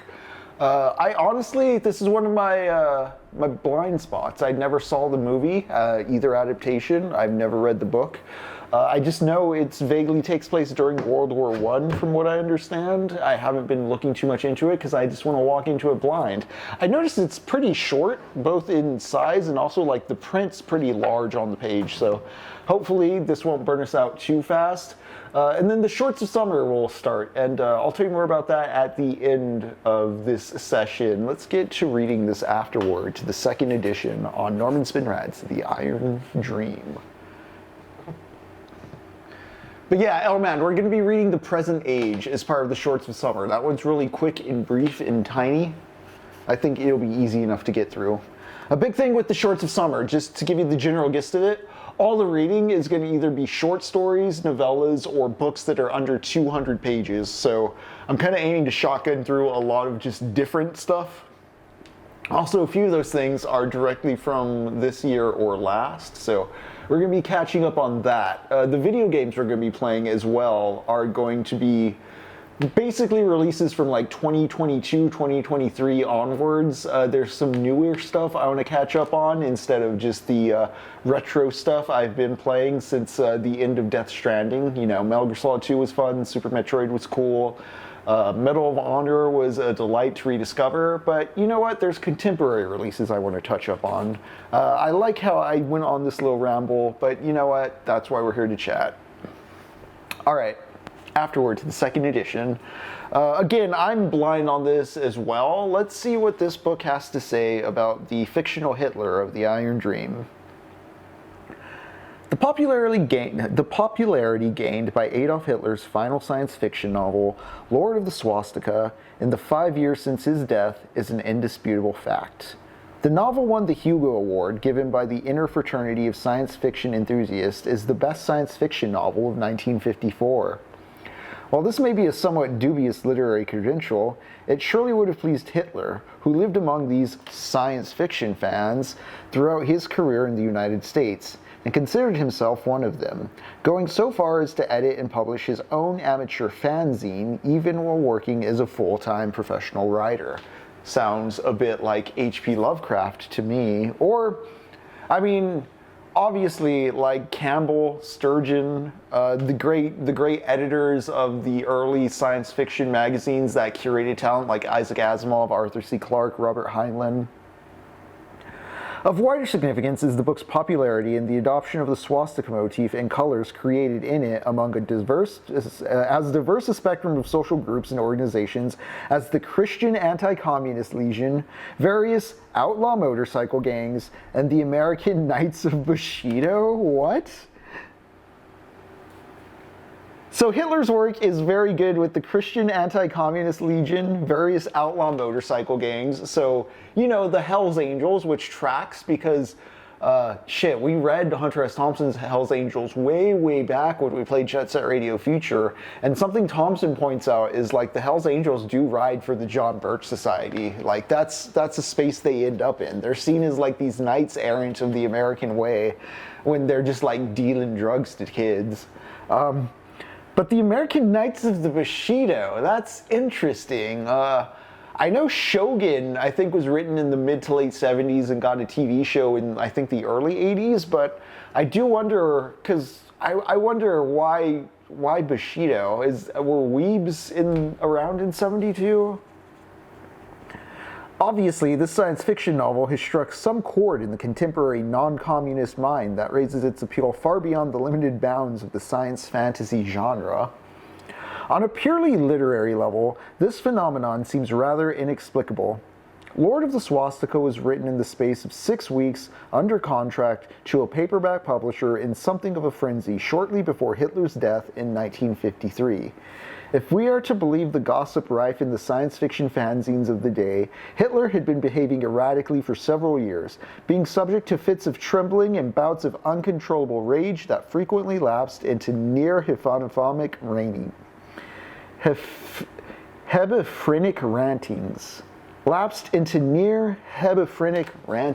Hebephrenic, what kind of word is that? I'm going to punch it in the chat under my alias, and I'm going to look up the meaning. New words. This is why we read books, gang. And again, this is me reading blind. This is kind of my approach.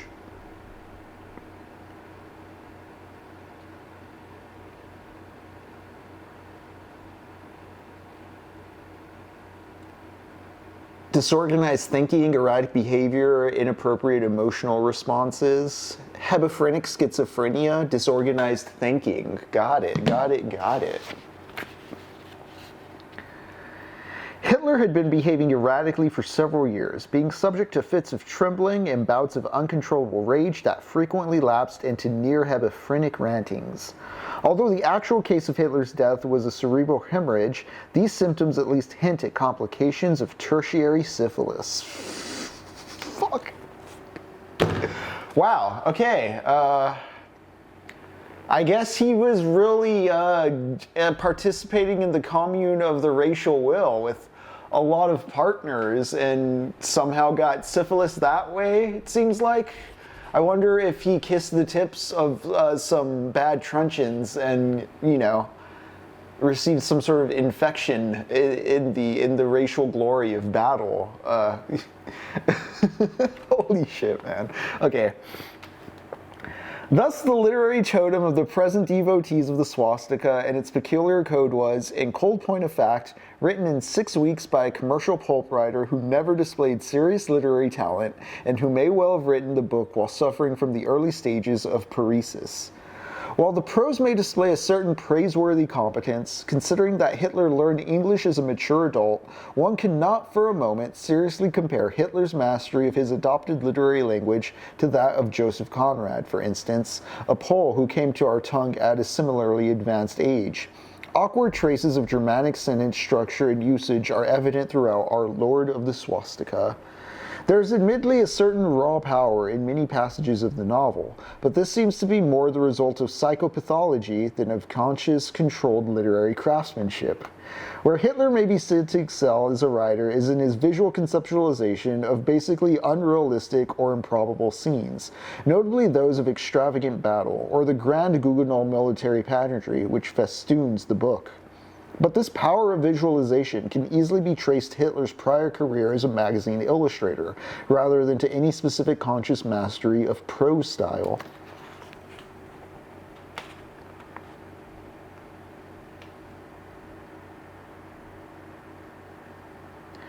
The imagery of the novel is something else again, an area of legitimate dispute. As anyone with even a cursory layman's knowledge of human psychology will realize, Lord of the Swastika is filled with the most blatant phallic symbolisms and illusions. A description of Fredric Jager's magic weapon, the so-called truncheon of Held. The shaft was a gleaming rod of metal, full 4 feet long and thick around them as a man's forearm. The oversized head bowl was a life-size steel fist, and a hero's fist at that. If this is not a description of a fantasy penis, what is? Further, everything about the Great Truncheon points to a phallic identification between Hitler's hero, Fredric Jager, and his weapon. Not only is the truncheon fashioned in the shape of an enormous penis, but it is the source and symbol of Jager's power. Only Jager, the hero of the novel, can wield the Great Truncheon. It is the phallus of maximum size, potency, and status, the scepter of rule in more ways than one. When he forces Stag Stopa to kiss the head of his weapon as a gesture of fealty, the phallic symbolism of the Great Truncheon reaches its grotesque apex. Yeah, clean your vigor vessels. You don't want to taint your truncheon with syphilis. He could have written 50 more of these. He's such a good writer, you know? And instead, he died young because he partied hard. But the phallic symbolism hardly stops with the Great Truncheon. The outstretched arm salute, which forms an obsessive motif throughout the novel, is patently a phallic gesture. Jager reviews one of the orgiastic military parades from the pinnacle of an enormous cylindrical tower, which is described in rather obviously phallic terms. Later, the Pillar of Fire in the center of the burning city of Bora becomes an immense phallic totem around which Jager parades his victorious troops. And in the final scene of the novel, a rocket quite literally filled with Jager's seed rises on a pillar of fire to fecundate the stars, as the orgasmic climax of bizarre military spectacle which Jager clearly experiences as a somewhat heavy-handed analog of sexual intercourse.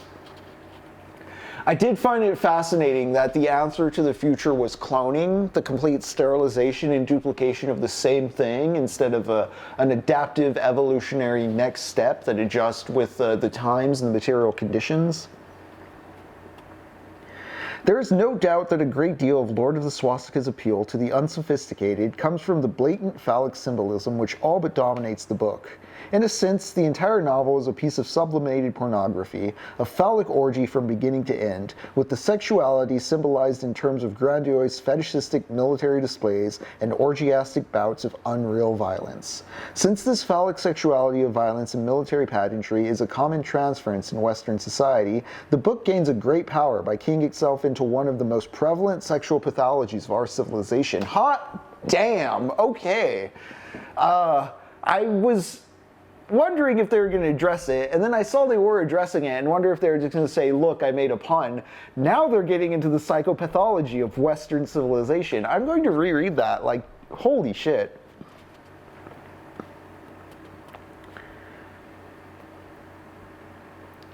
Since this phallic sexuality of violence and military pageantry is a common transference in Western society, the book gains great power by keying itself into one of the most prevalent sexual pathologies of our civilization. What is open to dispute is whether or not Hitler was consciously aware of what he was doing. Okay, whoa. Was he aware of what he was doing, or was he just following, like, the libidinal? This is a huge question I have about our contemporary age as far as, like, the cognizance we assign to our fascist in power. Those who would claim that Hitler employed... Okay, Those who would claim that Hitler employed his systemic phallic imagery as a consciously calculated device can rightly claim that it is consistent application points towards an act of self-conscious creation. Further, Hitler displays a cogent understanding of how visual symbols and events may be used to manipulate the mass psyche. One can believe that the mass torchlight rallies he describes in the book would in fact inflame the passions of real mobs in a manner roughly akin to what takes place in the novel. The adoption of the swastika colors by groups in our own society is additional evidence that Hitler knew full well how to devise visual images capable of having a powerful effect upon the viewer. Thus, by extension, it becomes superficially reasonable to suppose that Hitler deliberately invested Lord of the Swastika with phallic imagery in order to capture the rapt attention of the unsophisticated. Whoa. A cursory study of commercial science fantasy would seem to confirm this contention. The hero with the magical sword is a common, indeed virtually universal feature of so-called sword and sorcery novels. Such novels are written according to a simple formula whereby this supermasculine figure, aided by his unusually potent weapon, with which he has an obvious phallic identification, overcomes great obstacles to gain his inevitable triumph. Hitler was active in the microcosm of science fiction fandom for decades, and in fact many such fantasies were reviewed by his own fanzine.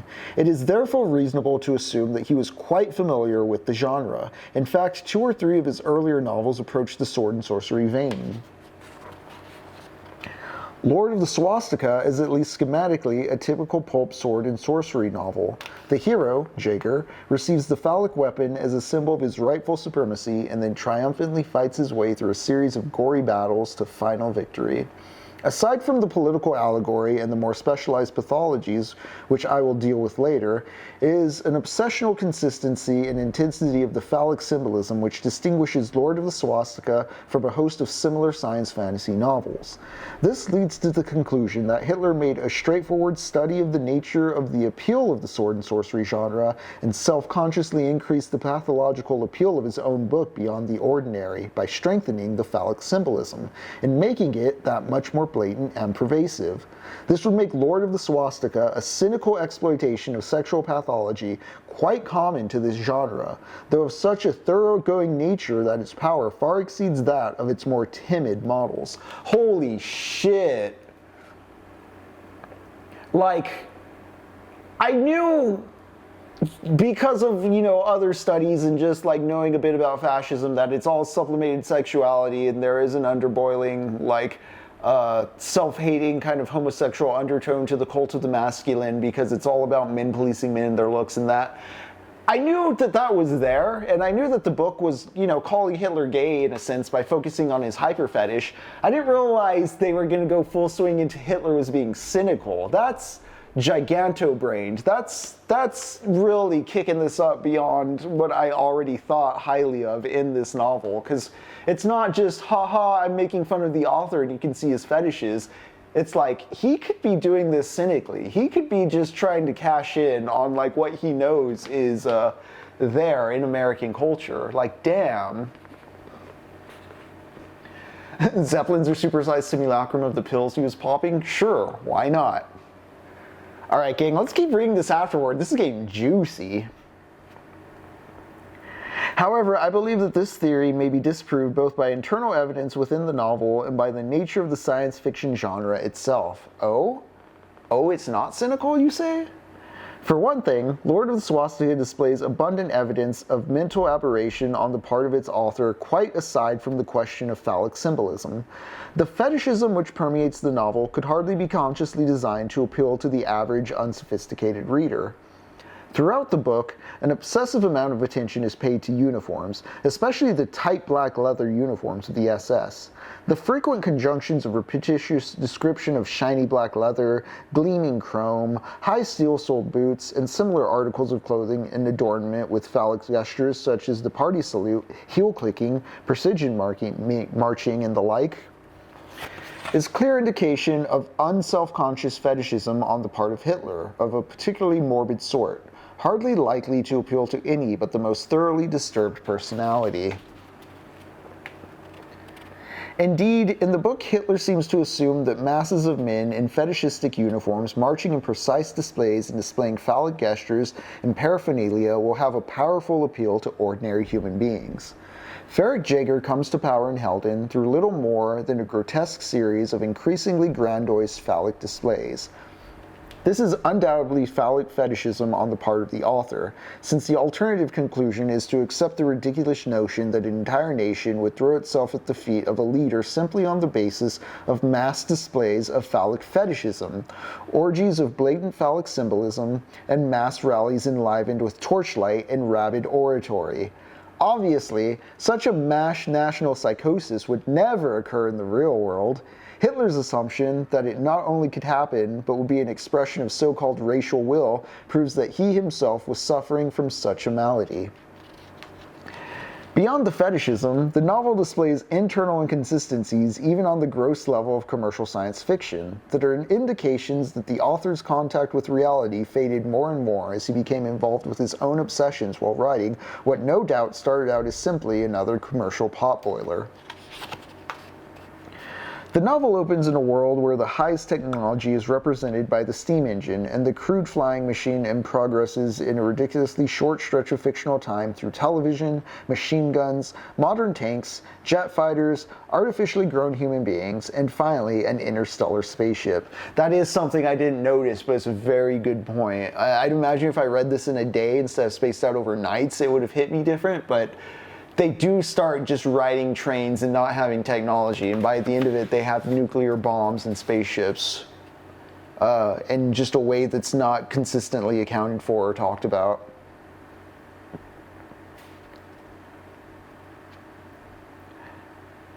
The novel opens in a world where the highest technology is represented by the steam engine and the crude flying machine and progresses in a ridiculously short stretch of fictional time through television, machine guns, modern tanks, jet fighters, artificially grown human beings, and finally an interstellar spaceship. Hitler makes no attempt whatever to justify any of this. It is wish fulfillment from beginning to end. Admittedly, unjustified and inconsistent wish fulfillment fantasies are common in low-grade science fiction, but hardly to this ludicrously obvious extent. Hitler seems to assume that the very essence of the hero, like Fredric Jaeger, would call into being these quantum jumps in science and technology. Given the close author identification with a hero of this sort, this is a symptom of the grossest narcissism. Perhaps even more pathological are Hitler's secretional and fecal obsessions. Foul odors, pestilences, reeking sties, fetid cesspools, and the like are abound in the book. Again and again, Hitler displays his morbid dread of body secretions and processes. I do want to know, at one point, questions the author's grip on reality. I do want to note, at one point earlier when I was reading about the cloning and stuff, Hitler uses the word germ to refer to semen. Like he calls the reproductive juice of a person their germ. Which shows you the kind of misanthropic mindset he's operating in. He is forever describing the hated Zend warriors as drooling, defecating, urinating, and so forth. Monsters are covered with slime clearly reminiscent of nasal mucus.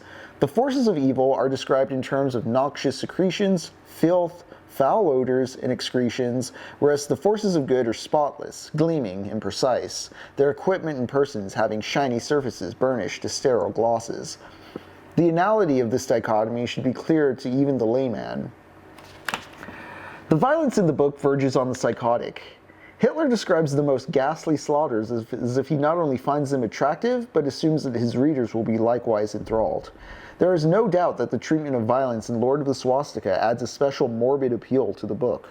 Here the reader is treated, if that is the word, to something that may be unique in all literature, the most ghastly, perverse, and loathsome violence described by a writer who obviously intends such hideous spectacles to be edifying, uplifting, and even expressions of nobility.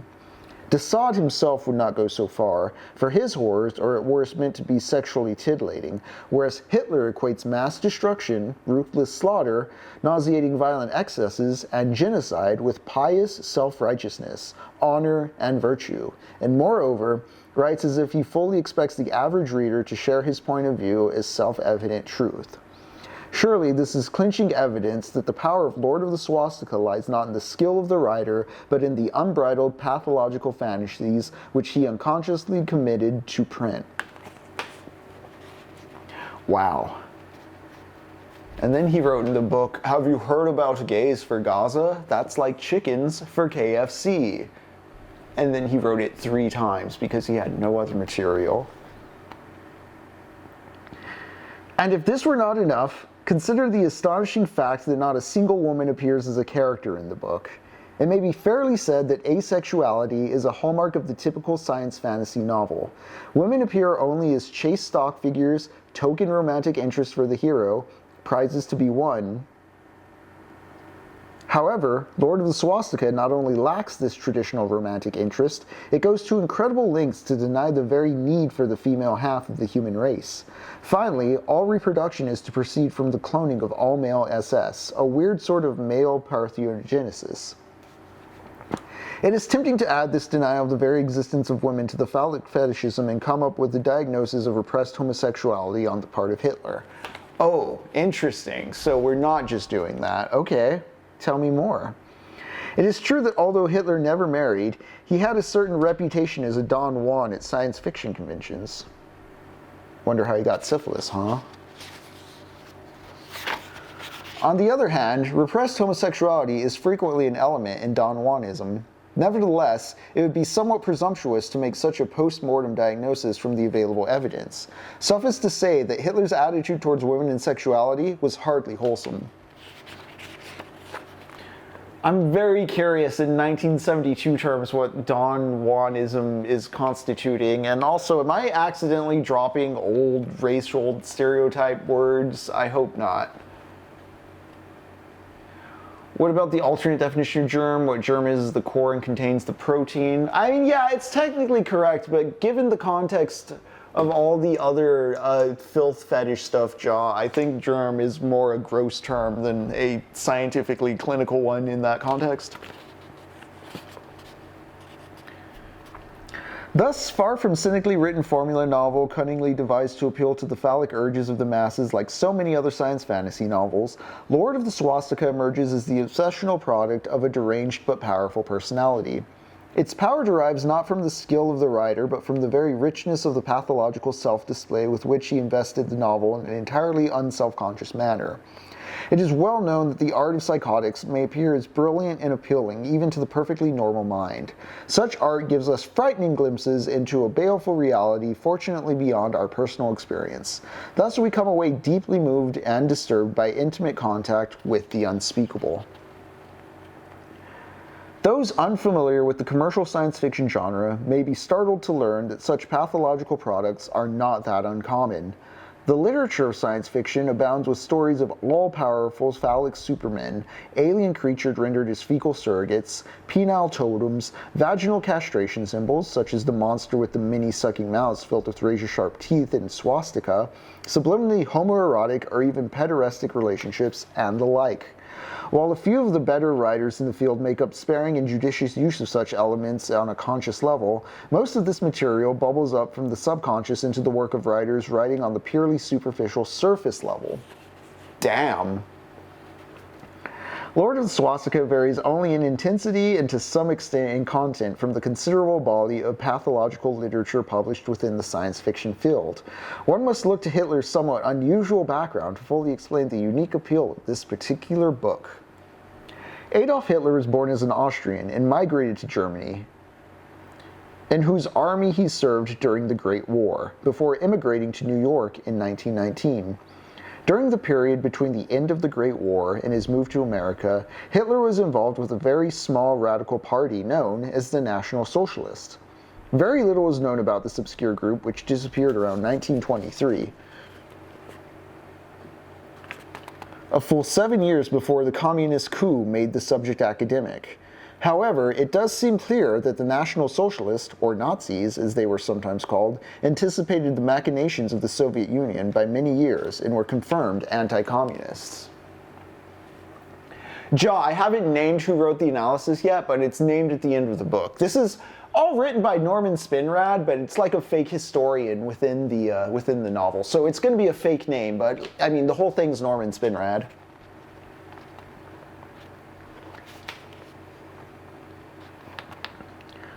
The subject of the National Socialist in Germany remained sore points with Hitler for the rest of his life. He discussed them only with great reluctance and bitterness, and, as it were, in his cups. The National Socialist he dismissed, no doubt with entirely sufficient justification, as a pathetic beer hall debating society. But his early, fiery, and continuing devotion to the cause of anti-communism was well known, and involved him in many heated debates and feuds within the small world of science fiction fans in which he moved, until the takeover of Britain in 1948 made the imperialistic appetite of the greater Soviet Union crystal clear to even the most naive communist apologist. Interesting, World War II didn't happen, and Europe became full commie, I guess? Also, yeah, I'm curious if it's a pun name too. Thus, while the imagery, violence, fetishism, and symbolism of the Lord of the Swastika are clearly manifestations of Hitler's unwholesome unconscious obsessions, it is reasonable to assume that elements of political allegory within the novel were conscious creations on Hitler's part, and products of a mind deeply concerned with world politics and the unhappy fate of his ancestral Europe. The Empire of Zend bears obvious similarities to the present-day Greater Soviet Union. Zend represents the logical extreme end product of communist ideology, an anthill of mindless slaves presided over by ruthless oligarchy. As the dominators of Zend seek a world in which every sapient being has been reduced to their subhuman slave, so the present communist leaders seek a world in which individualism will be entirely annihilated and every man reduced to subservience to the Communist Party of the GSU.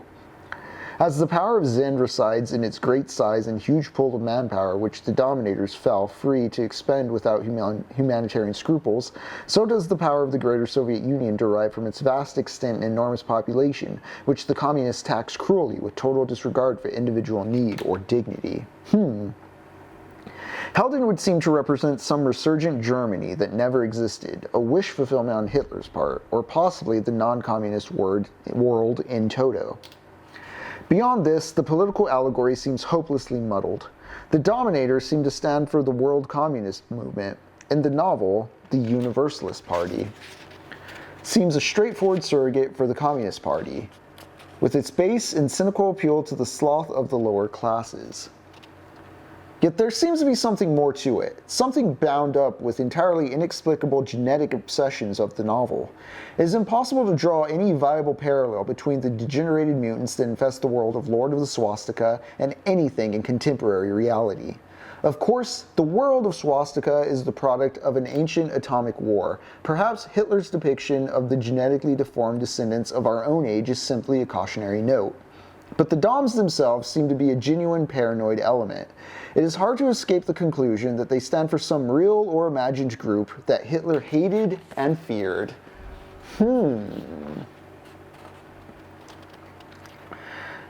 There is some flimsy evidence that the Nazi Party was to a certain extent anti-Semitic. Thus, there is a temptation to conclude that the dominators are somehow symbolic of the Jews.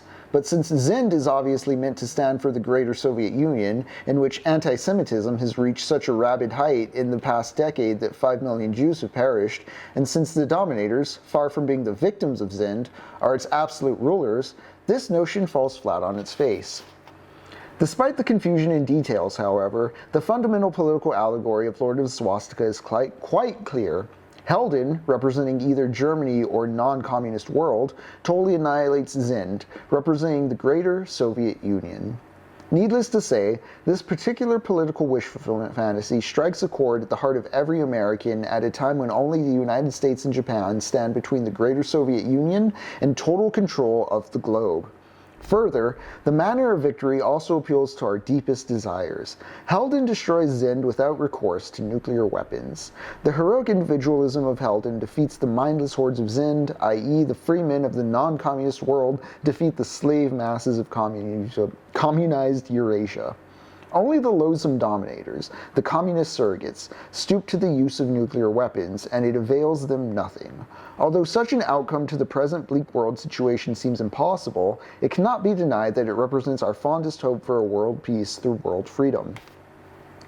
Thus, the mass appeal of this rather crudely written science fantasy novel stands revealed as a unique combination of political wish fulfillment fantasy, pathological fetishism, and phallic obsession, and the fascination of watching a strange, morbid, and quite alien mind unself-consciously displaying itself under the bizarre delusion that its most violent and perverse impulses, far from being causes for shame, are noble and uplifting principles, rigorously adhered to by the bulk of humanity. Whoa. Just one more time on that one. Thus, the mass appeal of this rather crudely written science fantasy novel stands revealed as a unique combination of political wish fulfillment fantasy, pathological fetishism, and phallic obsession, and the fascination of watching a strange, morbid, and quite alien mind unself-consciously displaying itself under the bizarre delusion that its most violent and perverse impulses, far from being causes for shame, are noble and uplifting principles, righteously adhered to by the bulk of humanity. Further, these diverse elements of visceral appeal tend to reinforce each other. The phallic fantasies imbue the unsophisticated reader with a sense of limitless force and potency, which makes the wish fulfillment annihilation of Zend seem that much more plausible, thus enhancing the enjoyment of this political fancy. The identification of Zend with the Greater Soviet Union allows the unsophisticated reader to revel in an excessive violence without feelings of guilt. 2. The near-psychotic intensity of violence allows the reader a catharsis, a momentary purging of his feelings or fear of hate toward the world communist menace. Finally, there is the total certainty which permeates the novel. Fredric Jaeger is a leader utterly without doubts.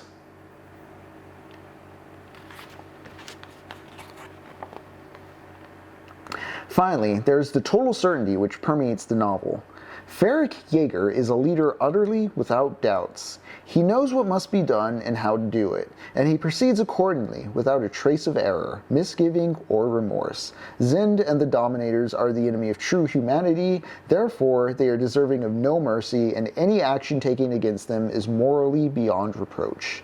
In these dark times, who in his heart of hearts does not secretly pray for the emergence of such a leader? Not only is Jaeger without doubts, Hitler himself writes in a manner which at least gives the impression that he too was totally convinced of everything he said, and that any contrary views were utterly without foundation. For him, the military virtues, with their powerful overtones of phallic obsession, fetishism, and homoeroticism, are simple, timeless absolutes, not to be questioned by the writer or the reader. In these times, when we are torn between our own civilized complexities and doubts and the need to confront an implacable foe not too noticeably encumbered by our excessive moral scruples, such an attitude, even coming from a warped personality like Adolf Hitler, seems somehow perversely refreshing. He just calls it like it is, you know? He's a breath of fresh air. The Greater Soviet Union bestrides Eurasia like a drunken brute. Most of Africa is under its sway, and the South American republics are beginning to crumble. Only the great Japanese-American lake that is the Pacific stands as the final bastion of freedom in a world that seems destined to be inundated by the red tide. Our great Japanese ally has the time-hallowed traditions of Bushido to stiffen its resolve and imbue its people with a sense of mission and destiny, but we Americans seem hopelessly sunk in apathy and despair. No doubt many of Hitler's readers must find it tempting to imagine what the emergence of a leader like Fredric Jaeger could mean to America. Our great industrial resources would be channeled into producing armed forces the equal of anything on earth. Our population would be galvanized into a state of patriotic resolve. Our moral calms would be held in absence for the duration of our death struggle with the Greater Soviet Union. Of course, such a man could gain power only in the extravagant fancies of a pathological science fiction novel. For Fredric Jaeger is essentially a monster, a narcissistic psychopath with paranoid obsessions. His total self-assurance and certainty is based on a total lack of introspective self-knowledge. In a sense, such a human being would be all surface and no interior. He would be able to manipulate the surface of social reality by projecting his own pathologies upon it, but he would never be able to share in the inner communion of interpersonal relationships. Such a creature could give a nation the iron leadership and sense of certainty to face moral crisis, but at what cost? Led by the likes of Fredric Jaeger, we might gain the world at the cost of our souls. No, although the specter of world communist domination may cause a simple-minded Although the specter of world communist domination may cause the simple-minded to wish for a leader modeled on the hero of Lord of the Swastika, in an absolute sense, we are fortunate that a monster like Fredric Jaeger will forever remain confined to the pages of science fantasy, a fever dream of a neurotic science fiction writer named Adolf Hitler. Wow. That is the afterword written by Homer Whipple in 1959 within the world of Norman Spinrad's The Iron Dream. I'm going to chew on that for a moment. That introduced a lot more interesting stuff than I anticipated. It wasn't just a cheeky kind of, did you see the thing I did there? It actually added a lot of like huge new context to shit. Damn. Alright, let's pull up the Vigi game and get back to navigating World War I, gang. Homer Whipple, I don't know, is that a pun? Is that anything, Jaw? Does that ring anything for you? Alright, let me make sure, yeah, the volume's set fine. We're gonna run back and open some doors with this key. We gotta figure out how to set this rope on fire.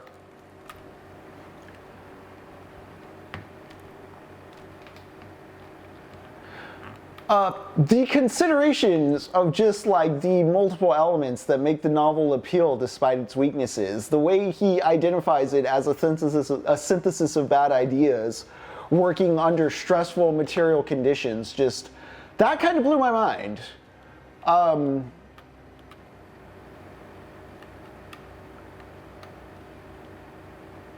There is a video I shared on our Discord. I forget the name of the YouTuber. It is basically about recycling not being real. Is there a quick button for the map? I wish there was.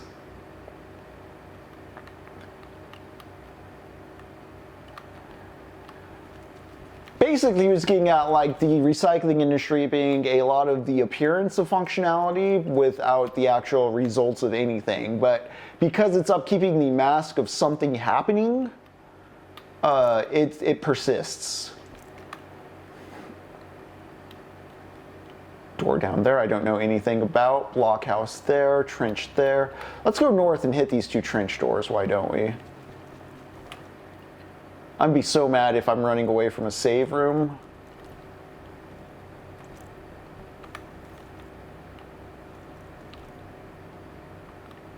So knife. Oh, this is the opening area. All right.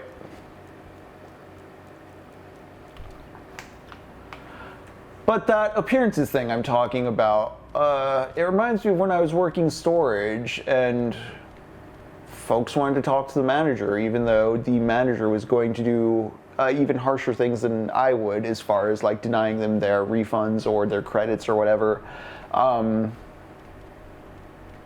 Or like if there was a break-in, I'd have to make sure the customer was the one to call the cops, and then the police would show up 4 hours later to take notes that were never going to get read again, just filed away.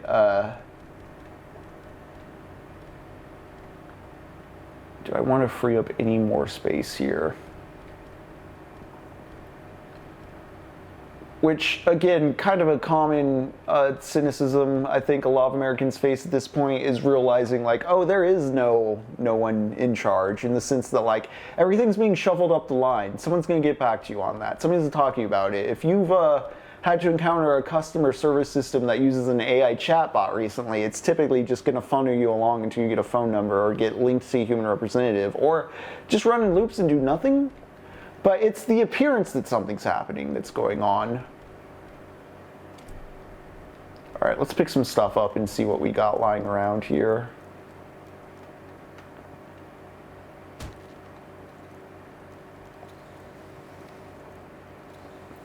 I think this is in a ways why we have or had the phenomenon of like Karenism is like as a hyper reaction to this sense of like none of my concerns are actually being answered. I'm just getting shuffled along higher and higher up the chain. Oh shit, there's a ladder down here, eh? We'll check that out in a moment.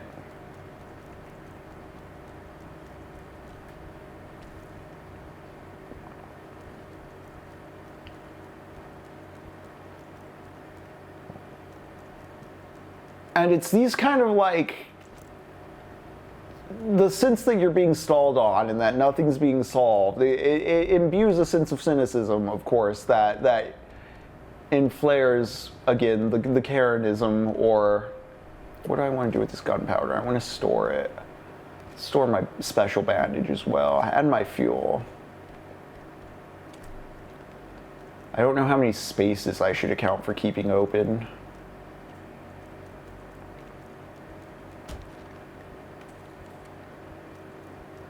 I kind of wonder what like the social tolerance level is for this kind of stuff. Ooh.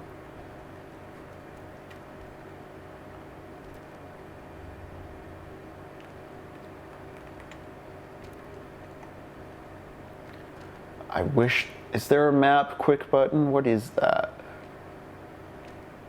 There is a map quick button, okay.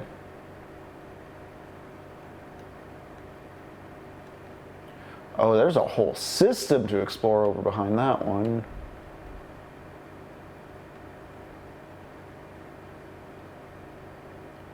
Blockhouse, helmet, rope.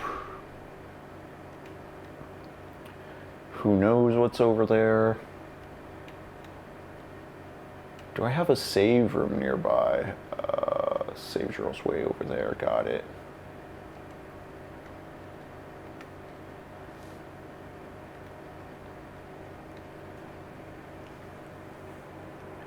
Nothing comes to mind. Searching to see if the name has significance. Unrelated, but I found wiki. Norman Spinrad's intimidating, demonstrating just how close just Campbell's to hear with 1,000 faces, and much science fiction, fantasy literature can be erased.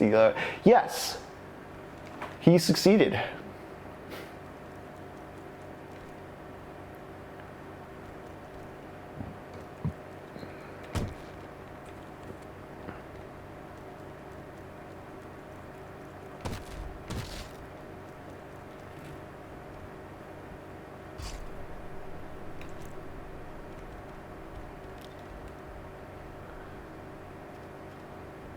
Okay, cool.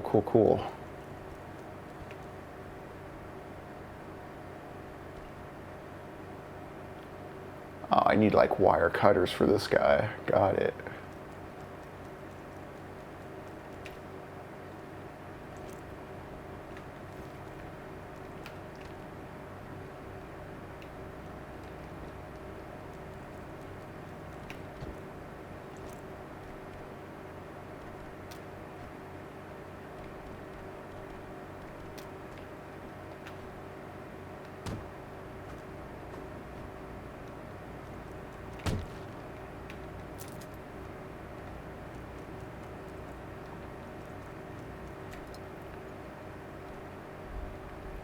Another helmet key.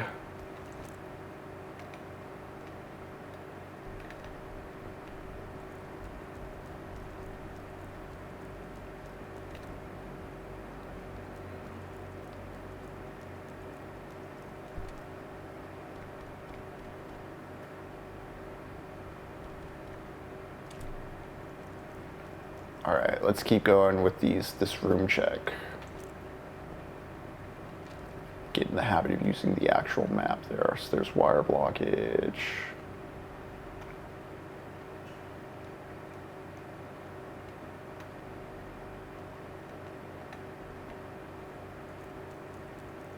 Back out we go.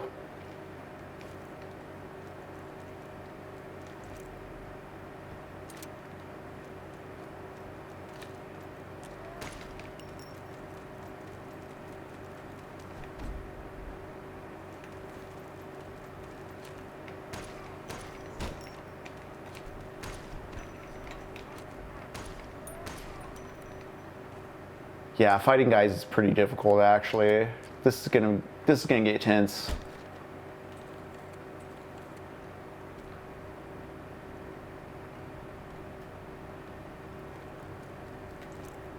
I don't know if that was even worth it.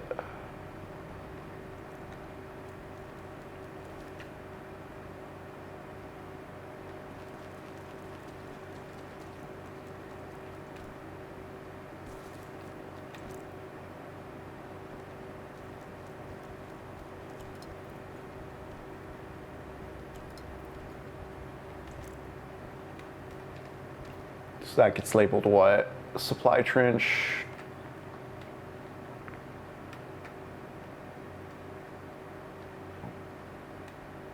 Support trench is what I have.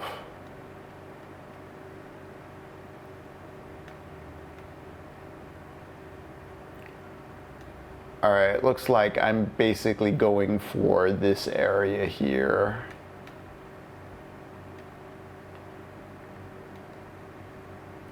Maybe I should run for, check out this door and get to this save room. Oh, I can still open this place. Yeah, I got one more support trench door to go to.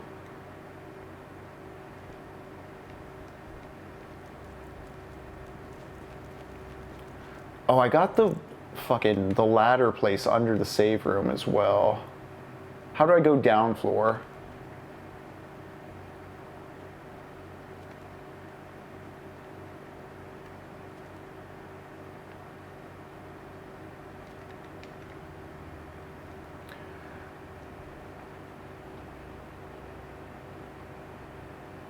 Yeah, that was Andreessen's jaw. Andreessen was saying he doesn't believe in introspection.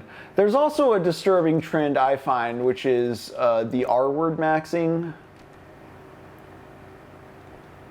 Because I feel like it's a weird incel derivation. Yeah, I was dragged here.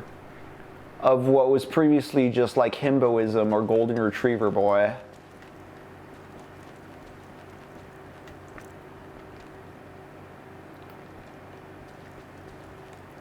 That's a hiding spot. Copy that.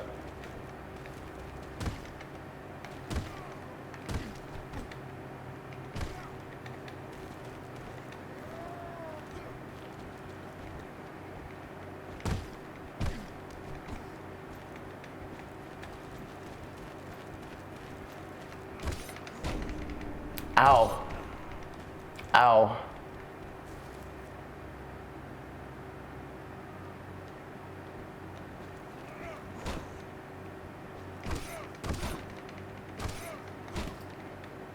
Okay, knife, not as good as I was expecting.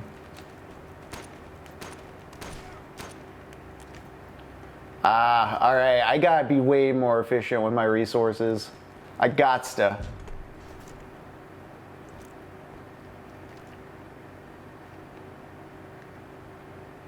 Support trench, locked from the other side. Let's do it.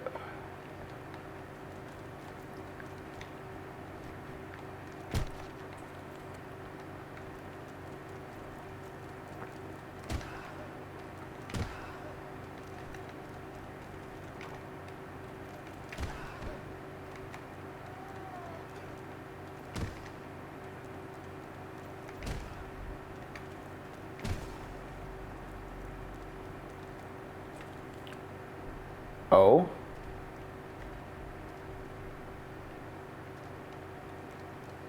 Dang, was he human? Do I have to bear the guilt of that?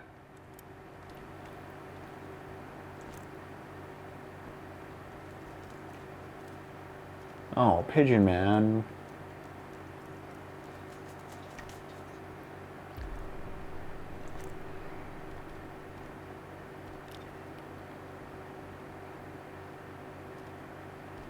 Interesting. Do guns just get dirty over time? Cool if so.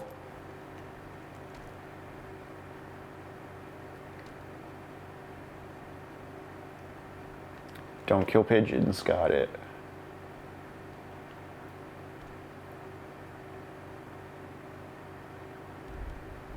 Oh, boy. I need a cage key, eh?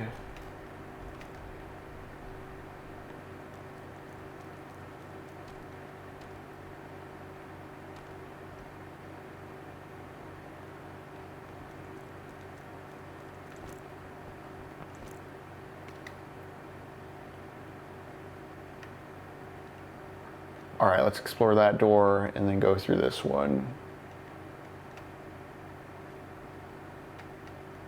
And maybe we'll get a rope burning item.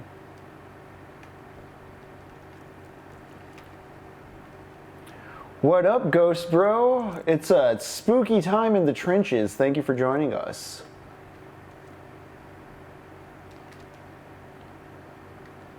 We also just wrapped reading Norman Spinrad's The Iron Dream, which had a lot to say about the science fiction community and what it was susceptible to believing.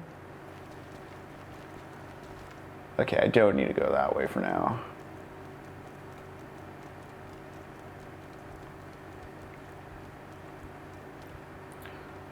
I do all, oh shit.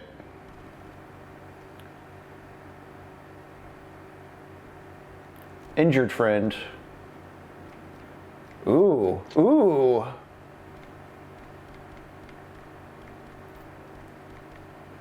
Okay, so I have one gunsmith thing. Okay, okay, this is what the economy is, eh?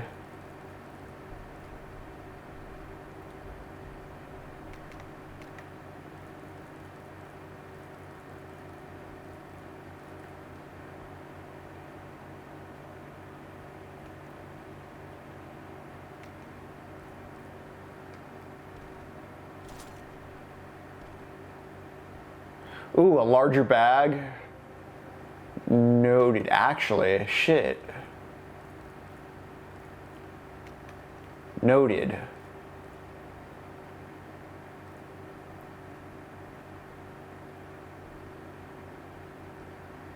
Oh, that's nice too. Okay.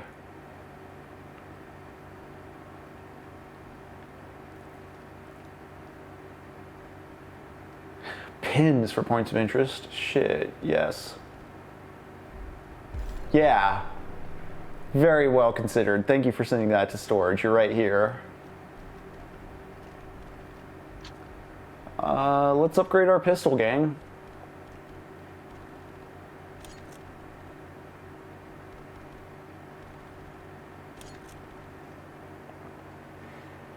Swap fascist for scientist. Same difference, Ja. Ho ho. Got him. All right.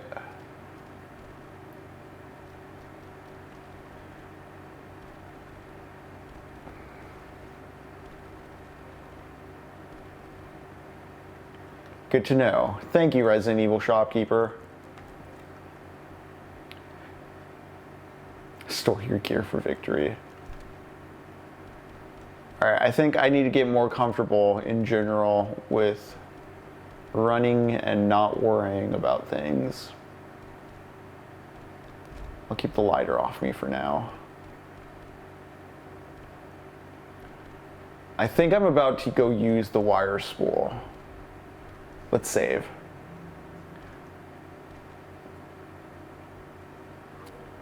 Maybe I should be cascading saves as well so that I can go back a few times if I fuck my resources. Actually, no, we're writing one save. If I fuck my resources, I'm just gonna restart the game. I think if this is the kind of Resident Evil like I enjoy, I might just have a more efficient speedrun afterwards. Yeah, let's go investigate what this door is, and then let's go explore this mess. It's making the planning parts of my brain light up in ways I like. Fun times. Also, we got a stronger gun now.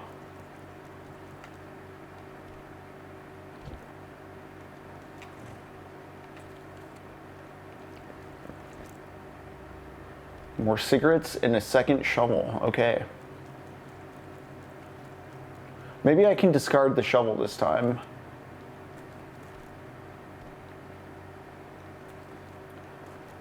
Okay, maybe I can come back around through the basement. Oh, should I do that basement too, gang? There's so many paths. There's so much Swiss cheese to cut through.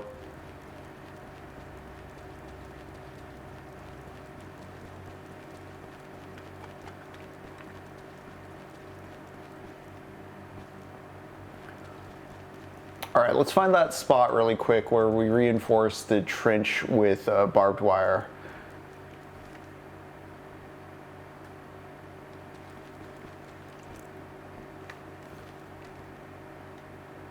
I believe it's right here. Yeah, there's the open parapet.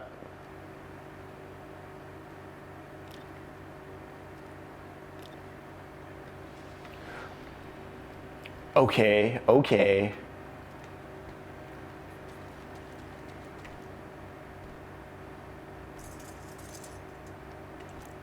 Hell yeah.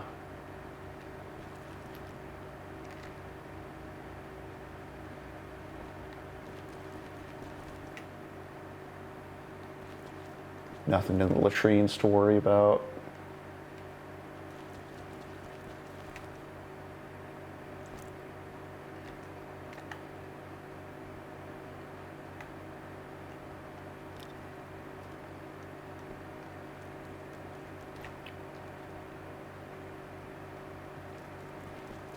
And I can't do that door to the south right now because underground.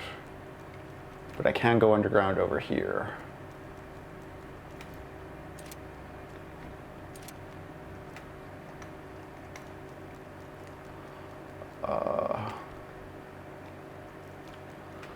Let's see what we find. We got stronger gun now. Tunnel memo. Germans have been relentless in their push for the fort. Bombardment has not ceased day and night, and our trench lines are becoming unrecognizable. Emil was sent out to draw a map of our trench lines. He didn't want to do it. He didn't have a choice. Despite that, he makes for a good cartographer. Our supplies are just about out. There's nothing left, and the Germans recaptured the fort. There's no chance we can retake the state. Transport tunnels below the trenches have collapsed after a gas shell exploded down there. There's still men trapped underneath us, but it's pitch black down there, and we have no more torches or gas masks. So all we can do is listen to them scream. Wow, wonderful. I'm also glad that so far I haven't run into the, the most stereotypical of survival horror memos, which is September 18th. I hope it didn't happen. September 19th. It happened. Ammunition transport between the supply trench and front lines is now dreadfully slow. If we had usable explosives, clearing the rubble down the supply trench would be possible, but we're low on dynamite. Our last resupply came this faulty and soaked. There is dynamite in that other spot, though. I didn't have the inventory spot for it. Our new gas mask arrived. Gas downer's already cleared anyway. We need fucking torches, but the supply truck's coming for Dunano shelled. I'm not sure I can take listening to screaming any longer. What a fucking disaster. Torch battery. Yeah, what can I use that for?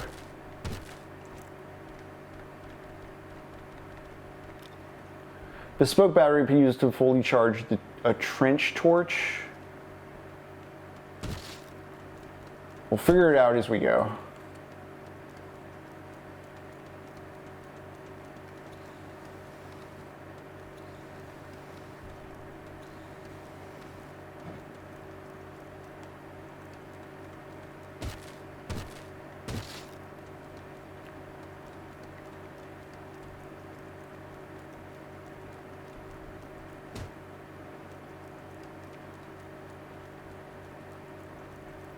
Okay, there's some gas over there.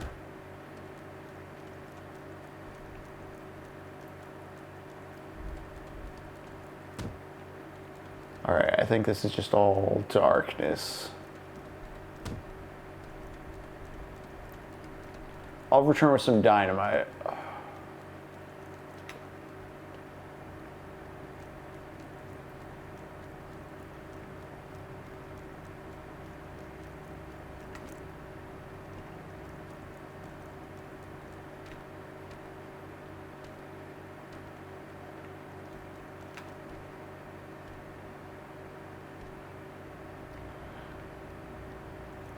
Good to know. Actually, let's see. I'm a little low on health right now. Let's try one. Okay, good to know. Let's be precious with those. Yes! Just like Resident Evil, you can ditch your keys once you're done with them. Let's go get that dynamite really quick and see if we can do anything with it. Oh, I can't wait for that minigame same jaw. I can't wait to get Trenchfoot. Now I believe the dynamite was just...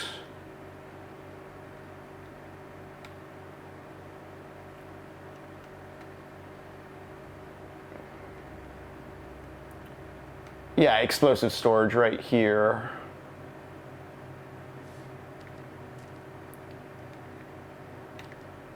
Okay, cool. There is an underground map there. Noted.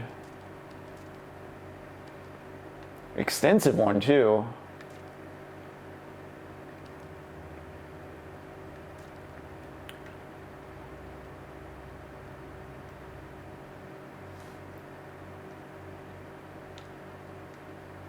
Wait, X is fast movement?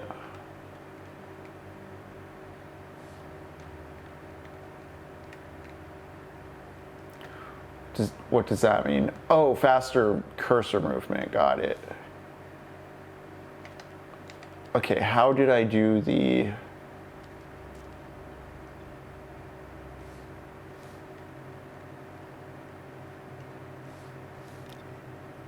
There we go. I was like, how do I mark things?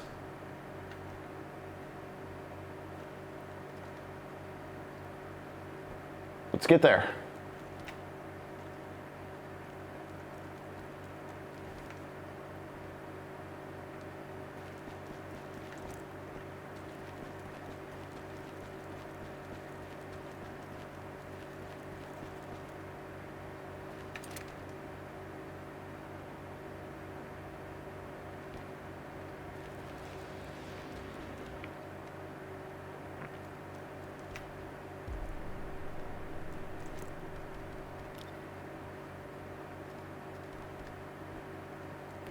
All right, let's clear some loose rubble. Actually, can I go up this way yet? There was some stuff on the map I had questions about. Oh no, I need to burn some stuff open. And it's also this way I was thinking of. Let's investigate these doors maybe. Yeah. Yeah, this is just ticking off my little map-licking brain.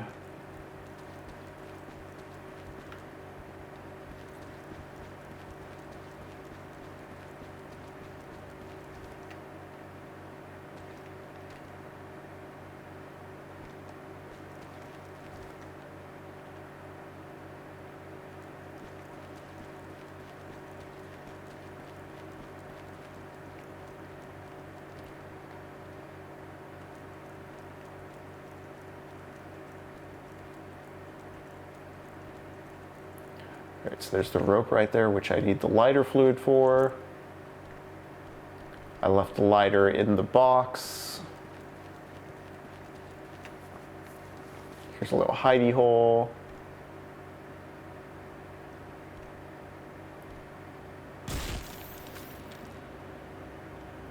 Interesting, okay.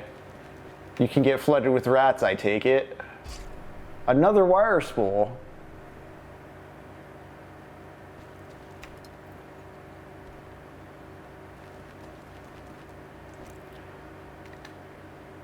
Yeah, I'm in the support trench area right now. As you can see, there's Fort Seville. There's the front line.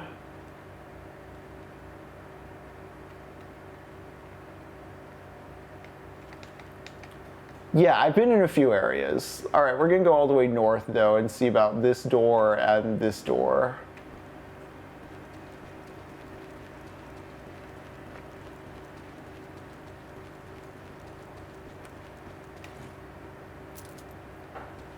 Hell yeah. Worth doing all this licking before, oh shit, oh shit.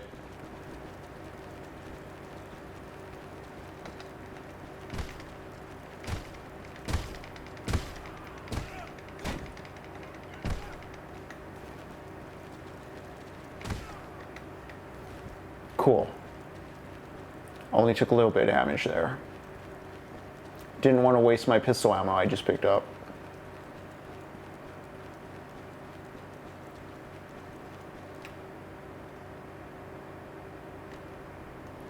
Roster duties for high ranks in July. Captain Gauntler LaHaye, Fort St. Michel. Lieutenant Robin Eller, Troop Management, Fort Seville. Second Lieutenant Wilford Brosiat, Infirmary Supervision for Fire Trench Access. Access via wire storage. Junior Officer Corrivo, Mess Hall Tunnel Work Supervision. Central East Blockhouse Assessment.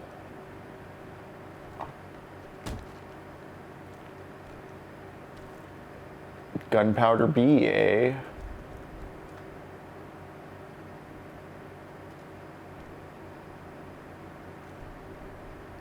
It's just a rose?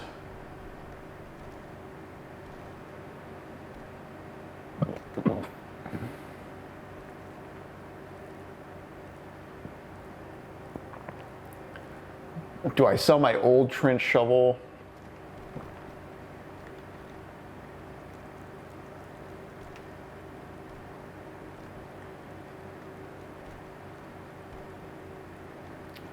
Is there... Okay, well, no, wait, there is a box there. Oh, I would risk it. Nah, there's probably all kinds of blood in that water. Let's put away the gunpowder. Let's put away the strong shovel. I'm not really using the knife much, am I?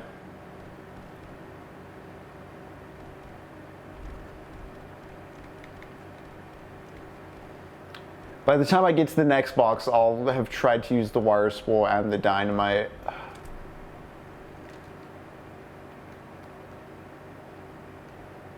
Is there another parapet to put the...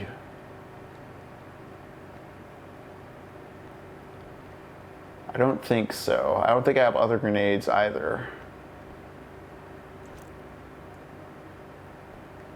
Alright, let's save. Or let's...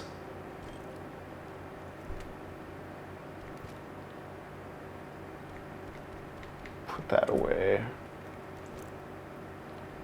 29 cigarettes.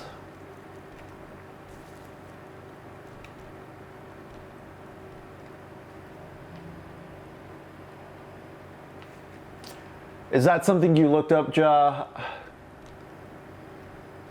No, we're raw dogging it. One save.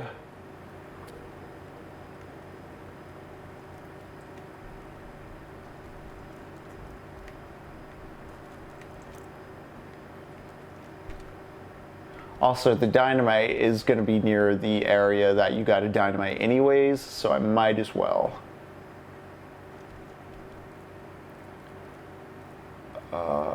Gunpowder, gun cleaning kit, gunpowder B.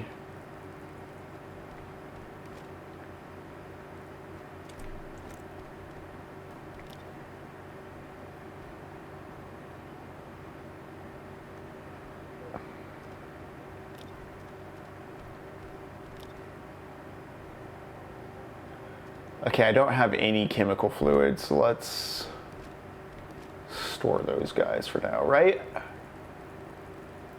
Correct. All right, let's run back to the area that we unlocked but didn't enter.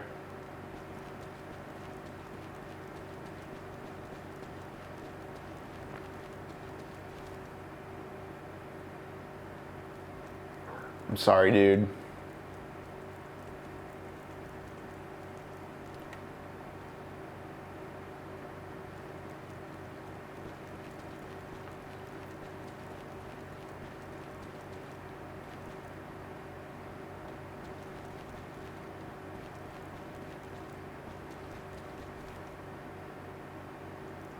I'm also trying to train myself away from map dependency.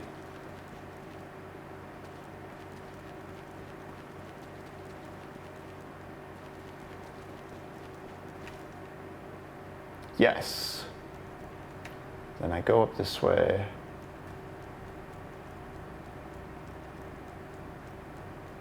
And we go this way. Let's see what we find.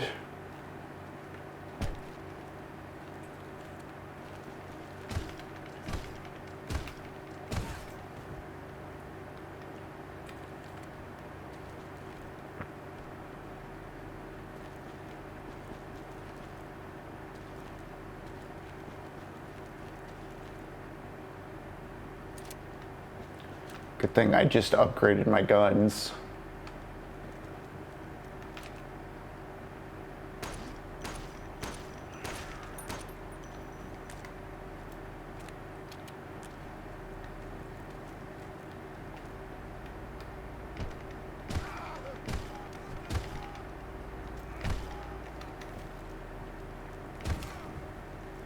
Nice. Get him caught in the corners. Good work.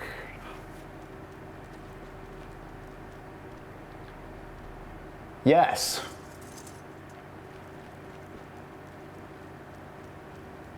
Exactly what I needed. Good thing I side quested. That's why licking corners is important.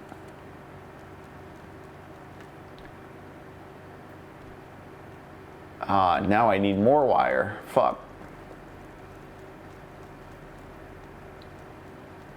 What's that there? Also, what's the shape of this place? Alright, alright. Clearly a locked door, right? I need the blockhouse key. I hope that's the next one I get.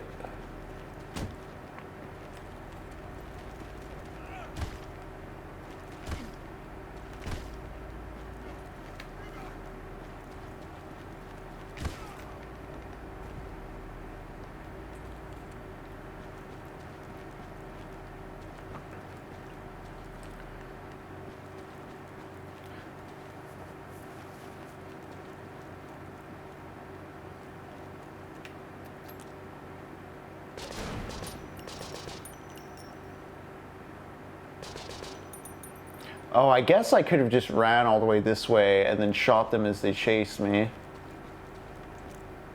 I don't have any more grenades, do I?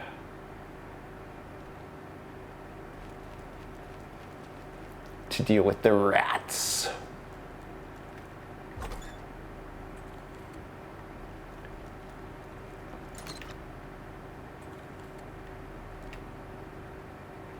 The cutter half?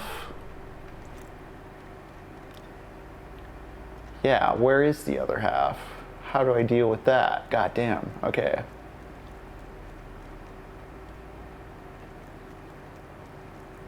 Please no rats.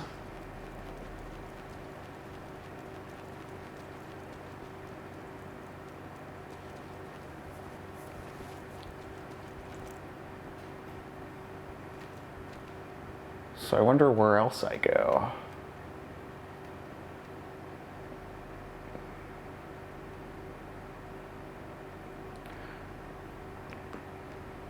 I should probably go back to the fort just to see.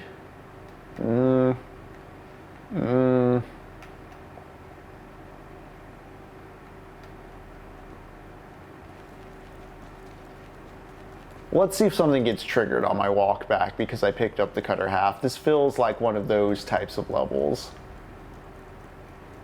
Especially with the artillery placed right there.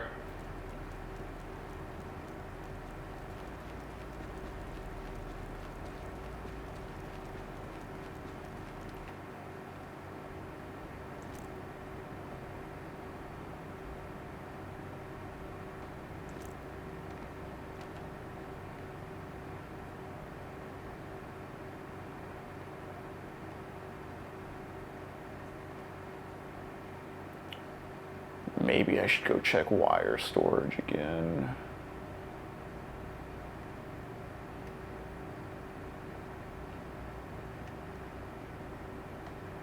Which is where the wire blockage was.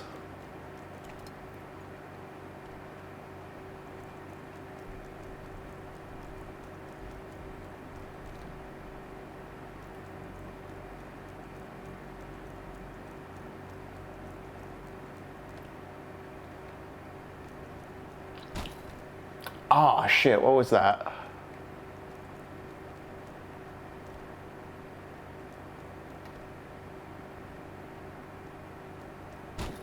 Oh, I'm walking into barbed wire is what that is. Okay.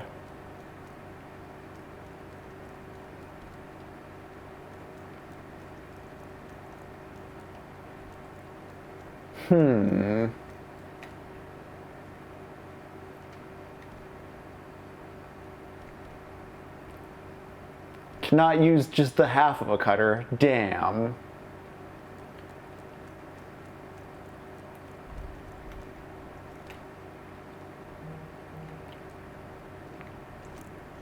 Alright, well I gotta figure out what I'm doing next then.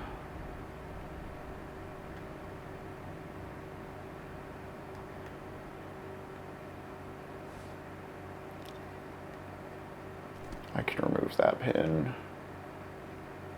But I gotta find the other. Oh, did I not try that door at all? Damn it. let's go back and see if I just completely missed it. It seems like I've cleared all the enemies off the map though, so maybe I should just relax.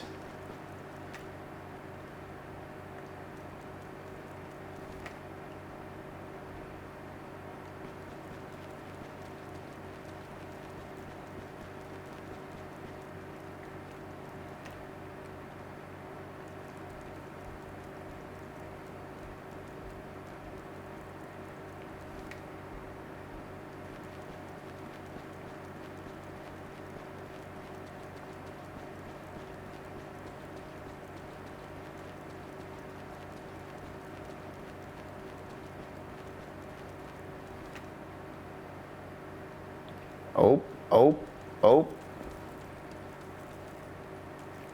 There's a dude over there.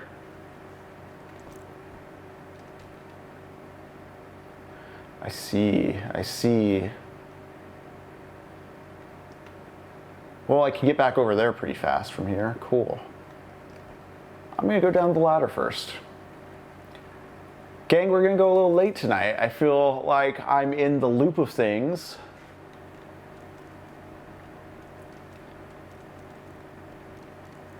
And to stop now would be an anticlimax. I'm curious if there's any type of like big boss type encounter shit in this game. I'm totally fine with there not being.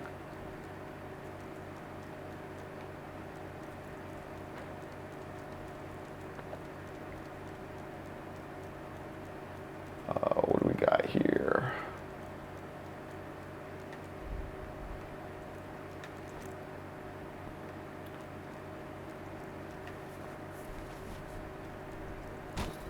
Oh.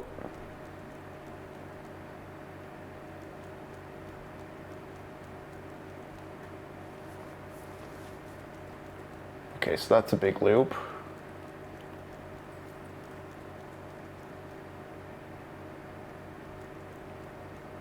Ooh, something shiny.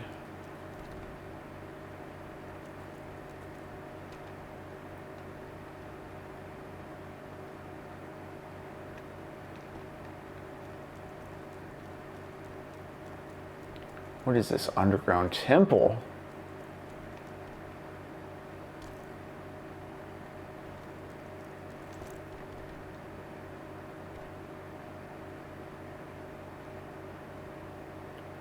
Also, what is a trench torch?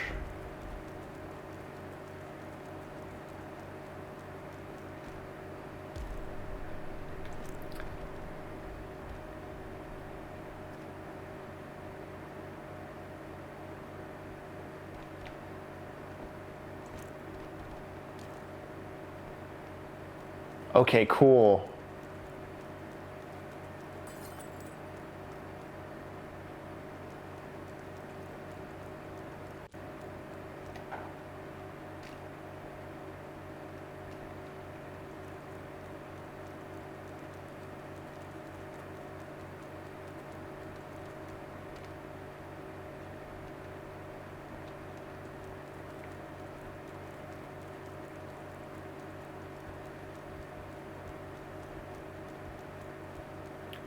There we go. Gun parts, nice. Cigs. Fuel.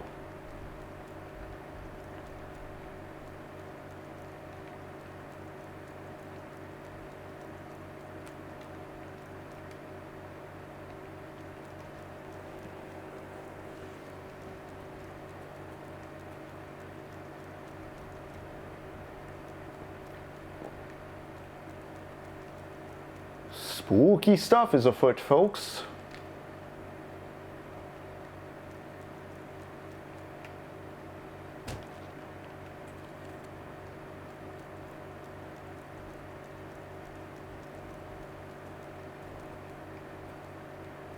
Oh?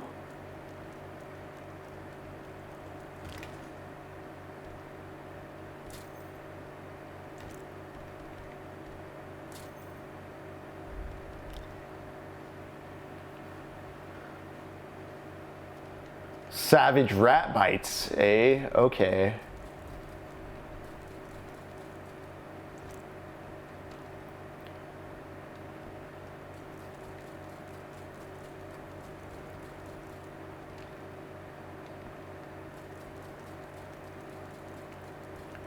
Is that it for down here, or should I?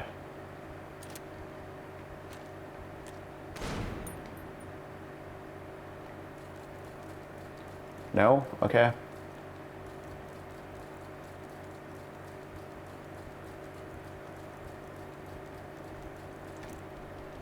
Makes you heavy.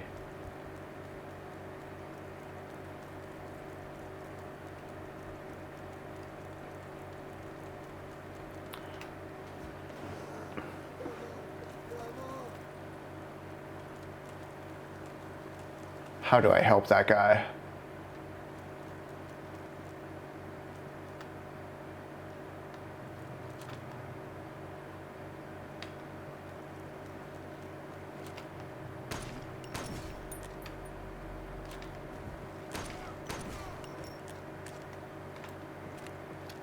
Awesome. The most effective I've been with my bullet economy so far.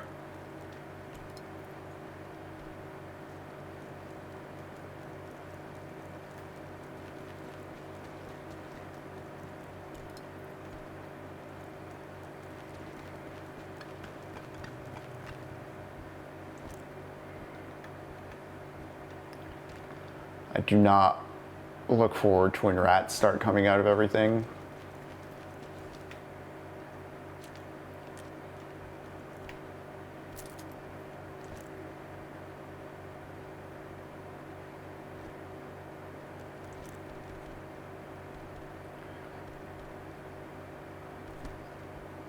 I'm doing that because I need space, just in case. Right when this happens, huh?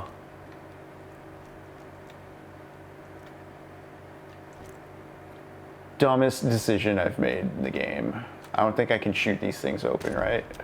Oh yeah, I can.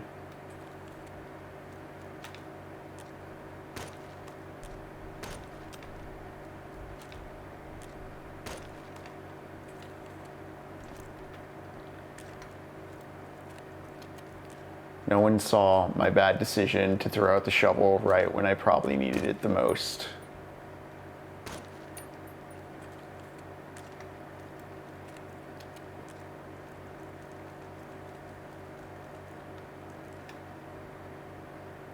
Fuel storage, highly flammable. Need a lockpick, got it.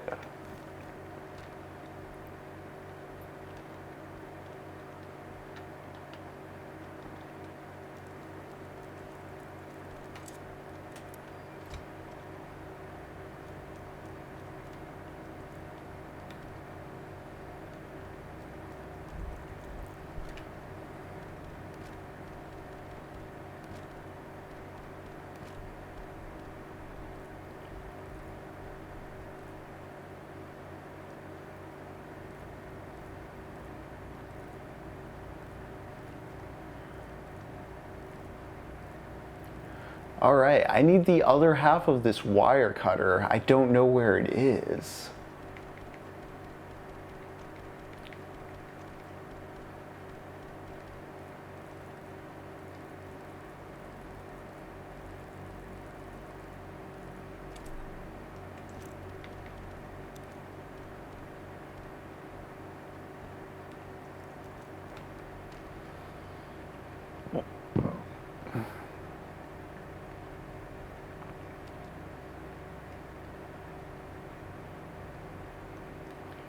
I think I just missed that door. Maybe I should check it out, huh? Especially since it's locked from the other side.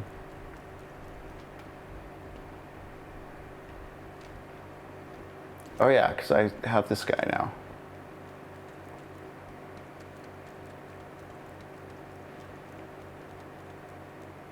How do I get over there?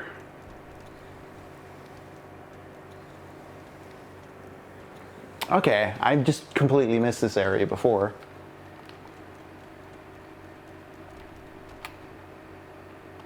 Rat infestation plus gas leak, eh?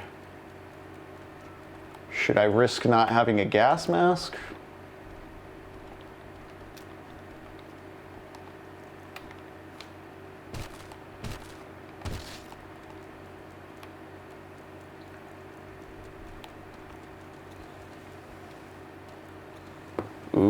Oh, stuff. Always a positive sign.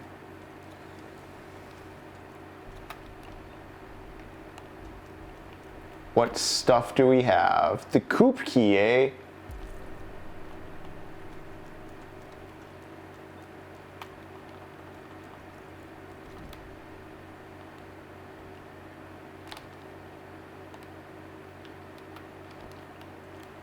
Okay, we can go free the pigeon though. I know where that lock is. Finally, a puzzle to solve.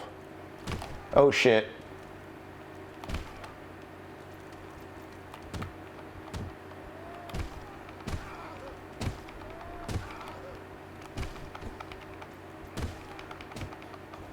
Yeah.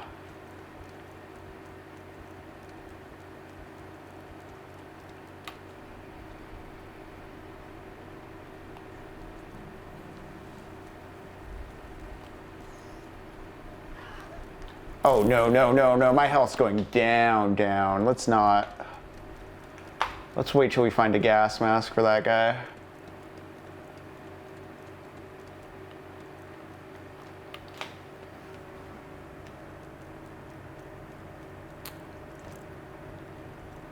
Oh, I think I'm infected with something. Let's try out those special bandages. Excellent. All right, we're gonna go over to the coupe. It's not that far away. And it's by a save room, so we'll go free the birds and then we'll save. And that'll probably be it for tonight, gang. I don't think there's gonna be a Tuesday session, but of course I will be back Thursday at 7:30. By that time, I will have read some of All Quiet on the Western Front and we'll be moving on to the next book.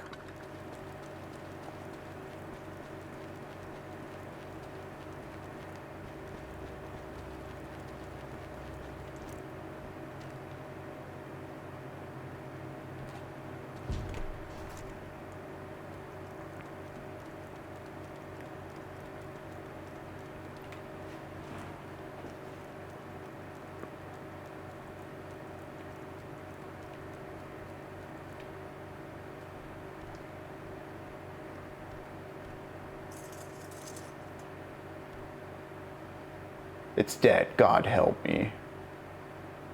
But I got the lockpick.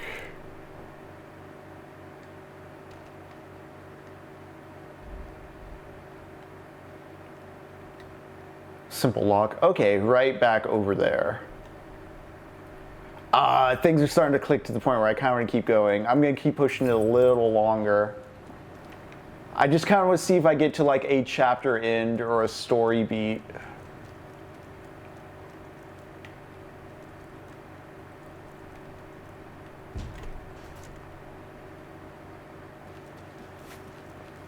We're also gonna see if it's effective to just run by dudes.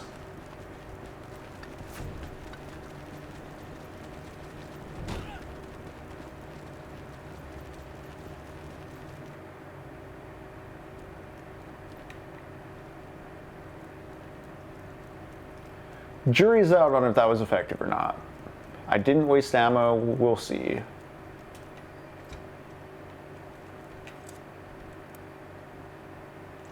Cool. Things are starting to click. Yes, I am Marcel.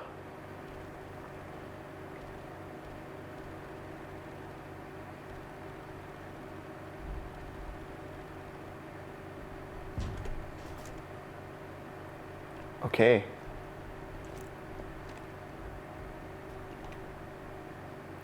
That might be some sort of encounter. There's a lot of stuff here.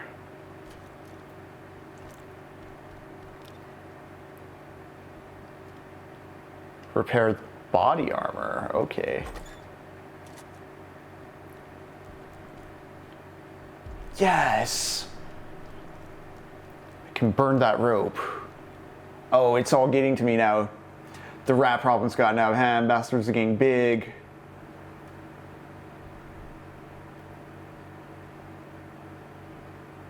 Shoveled or club. Melee the rats. Don't shoot them. They've developed a desire for human flesh. I can't blame them.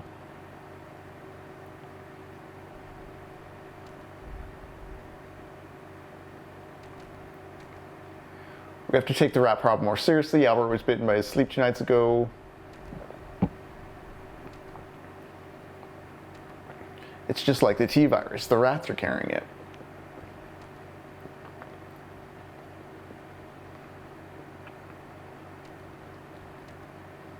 It seems they don't like fire. We gave a burnt bodies a proper burial today. I was expecting rats to put up a fight, but to my surprise, pile of corpses, house, and a single one. Seems they only want fresh meat. Noted about rats. Plenty of fuel. Okay.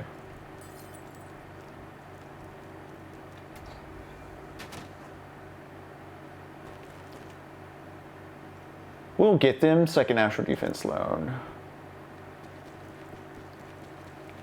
What do we have here? Dirty shotgun.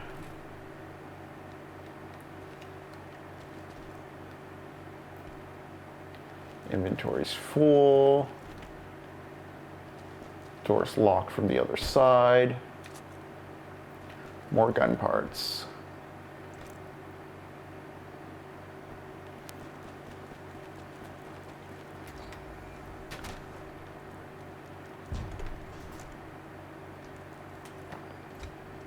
Good thing there's a save counter right here. I mean, not a save counter, but an item box.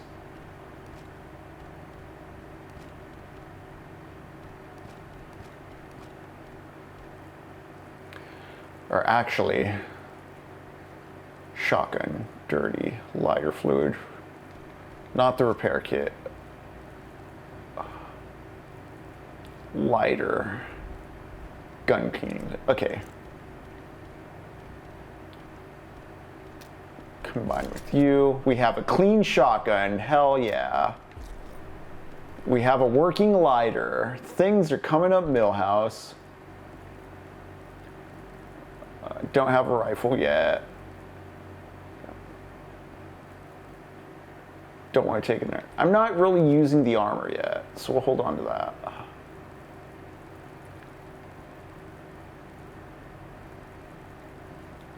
I only have the one first aid kit.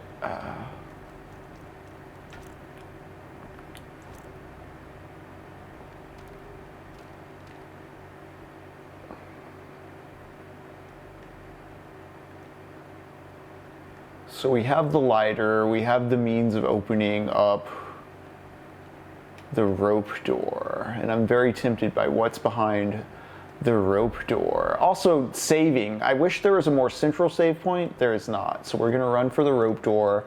After the rope door, we're going to run for that eastmost save station.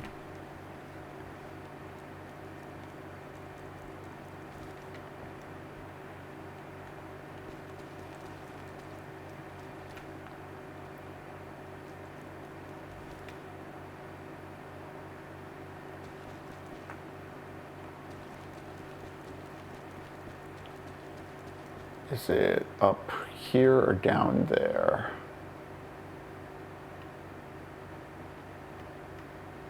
Up here. Yeah, I got the shotgun now. I'm regaining supplies. Let's see what's behind the rope door. I feel like I suddenly went from knowing, just being like, where the hell's anything, to like, okay, clear direction.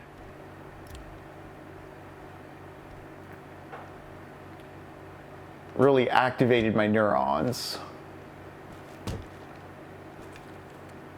Cigarettes. Supply trench key. Damn, all right.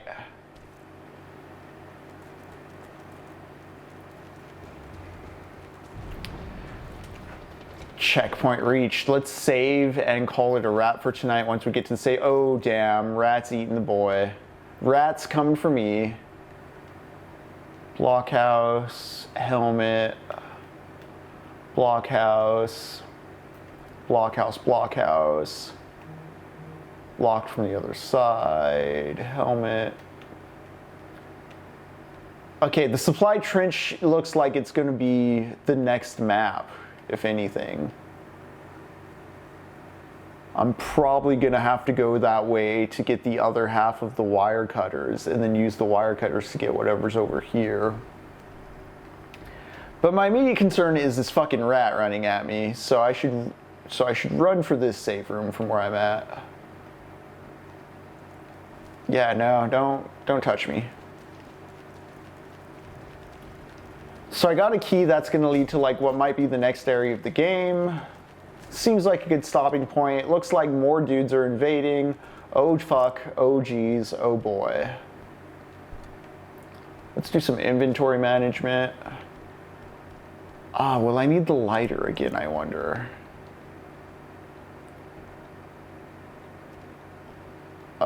No fuel to spill to light. Of course that... Maybe I shouldn't be so precious with my my fluid. I got a lot of fuel. Maybe I should keep the lighter on me and do the fuel thing.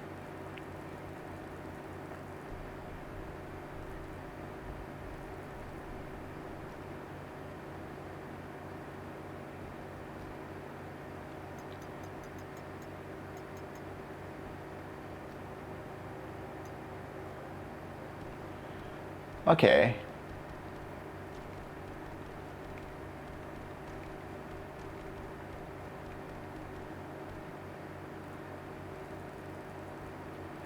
I'm just reminding myself I have the dynamite and the cutter half as far as key items go. Oh, there we go. Just sort things. And are the key items next to each other? They are, at the bottom.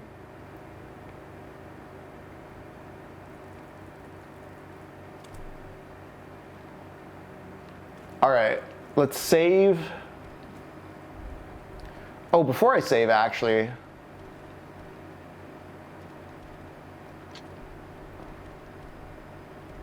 I have 3 pieces.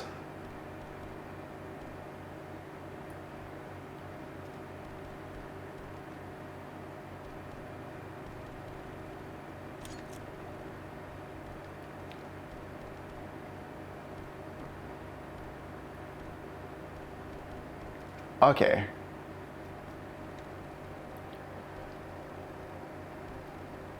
So I'm between Fort Seville and Fort Saint Michel. Just stuck in this hellish no man's land, eh? I like your rhythms game. I'm pleasantly surprised by what CONSCRIPT is. I had a suspicion I was going to like it, but I'm liking it a lot. But boom, game saved. We are done with that for tonight. Thank you all for joining us for Technopoverty. Once again, we just finished Norman Spinrad's The Iron Dream tonight. That was a... I'm gonna be thinking on that afterward for a moment. I got caught up in the rhythms of the game and I didn't have much to bounce off of, but hell yeah. Reminder, on Thursday, we're gonna be talking a bit about All Quiet on the Western Front. That's the next book. All Quiet on the Western Front and Conscript are going to be ending our Toy Soldiers of Spring block.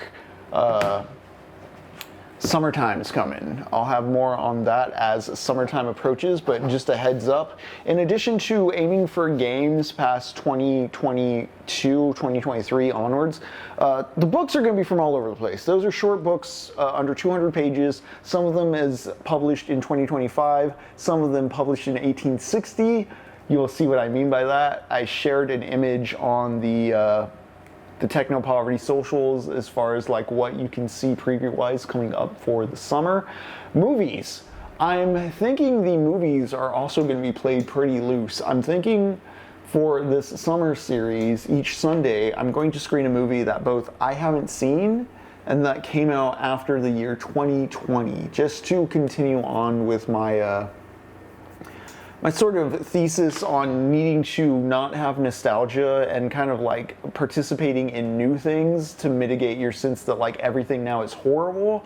Let's look at some recent art. Let's look at some good things that have come out in the past few years. Yeah, sure, the macro social feels fucked up, but there's still human expression going on, and you can't just doom scroll, doom post, and not take a moment to see what others are trying to do out there. I see the batteries flashing. We're about to go off. I'm going to switch over to the Take Care screen now. See you all Thursday, and take care, Techno Hotties. Forehead kisses, y'all.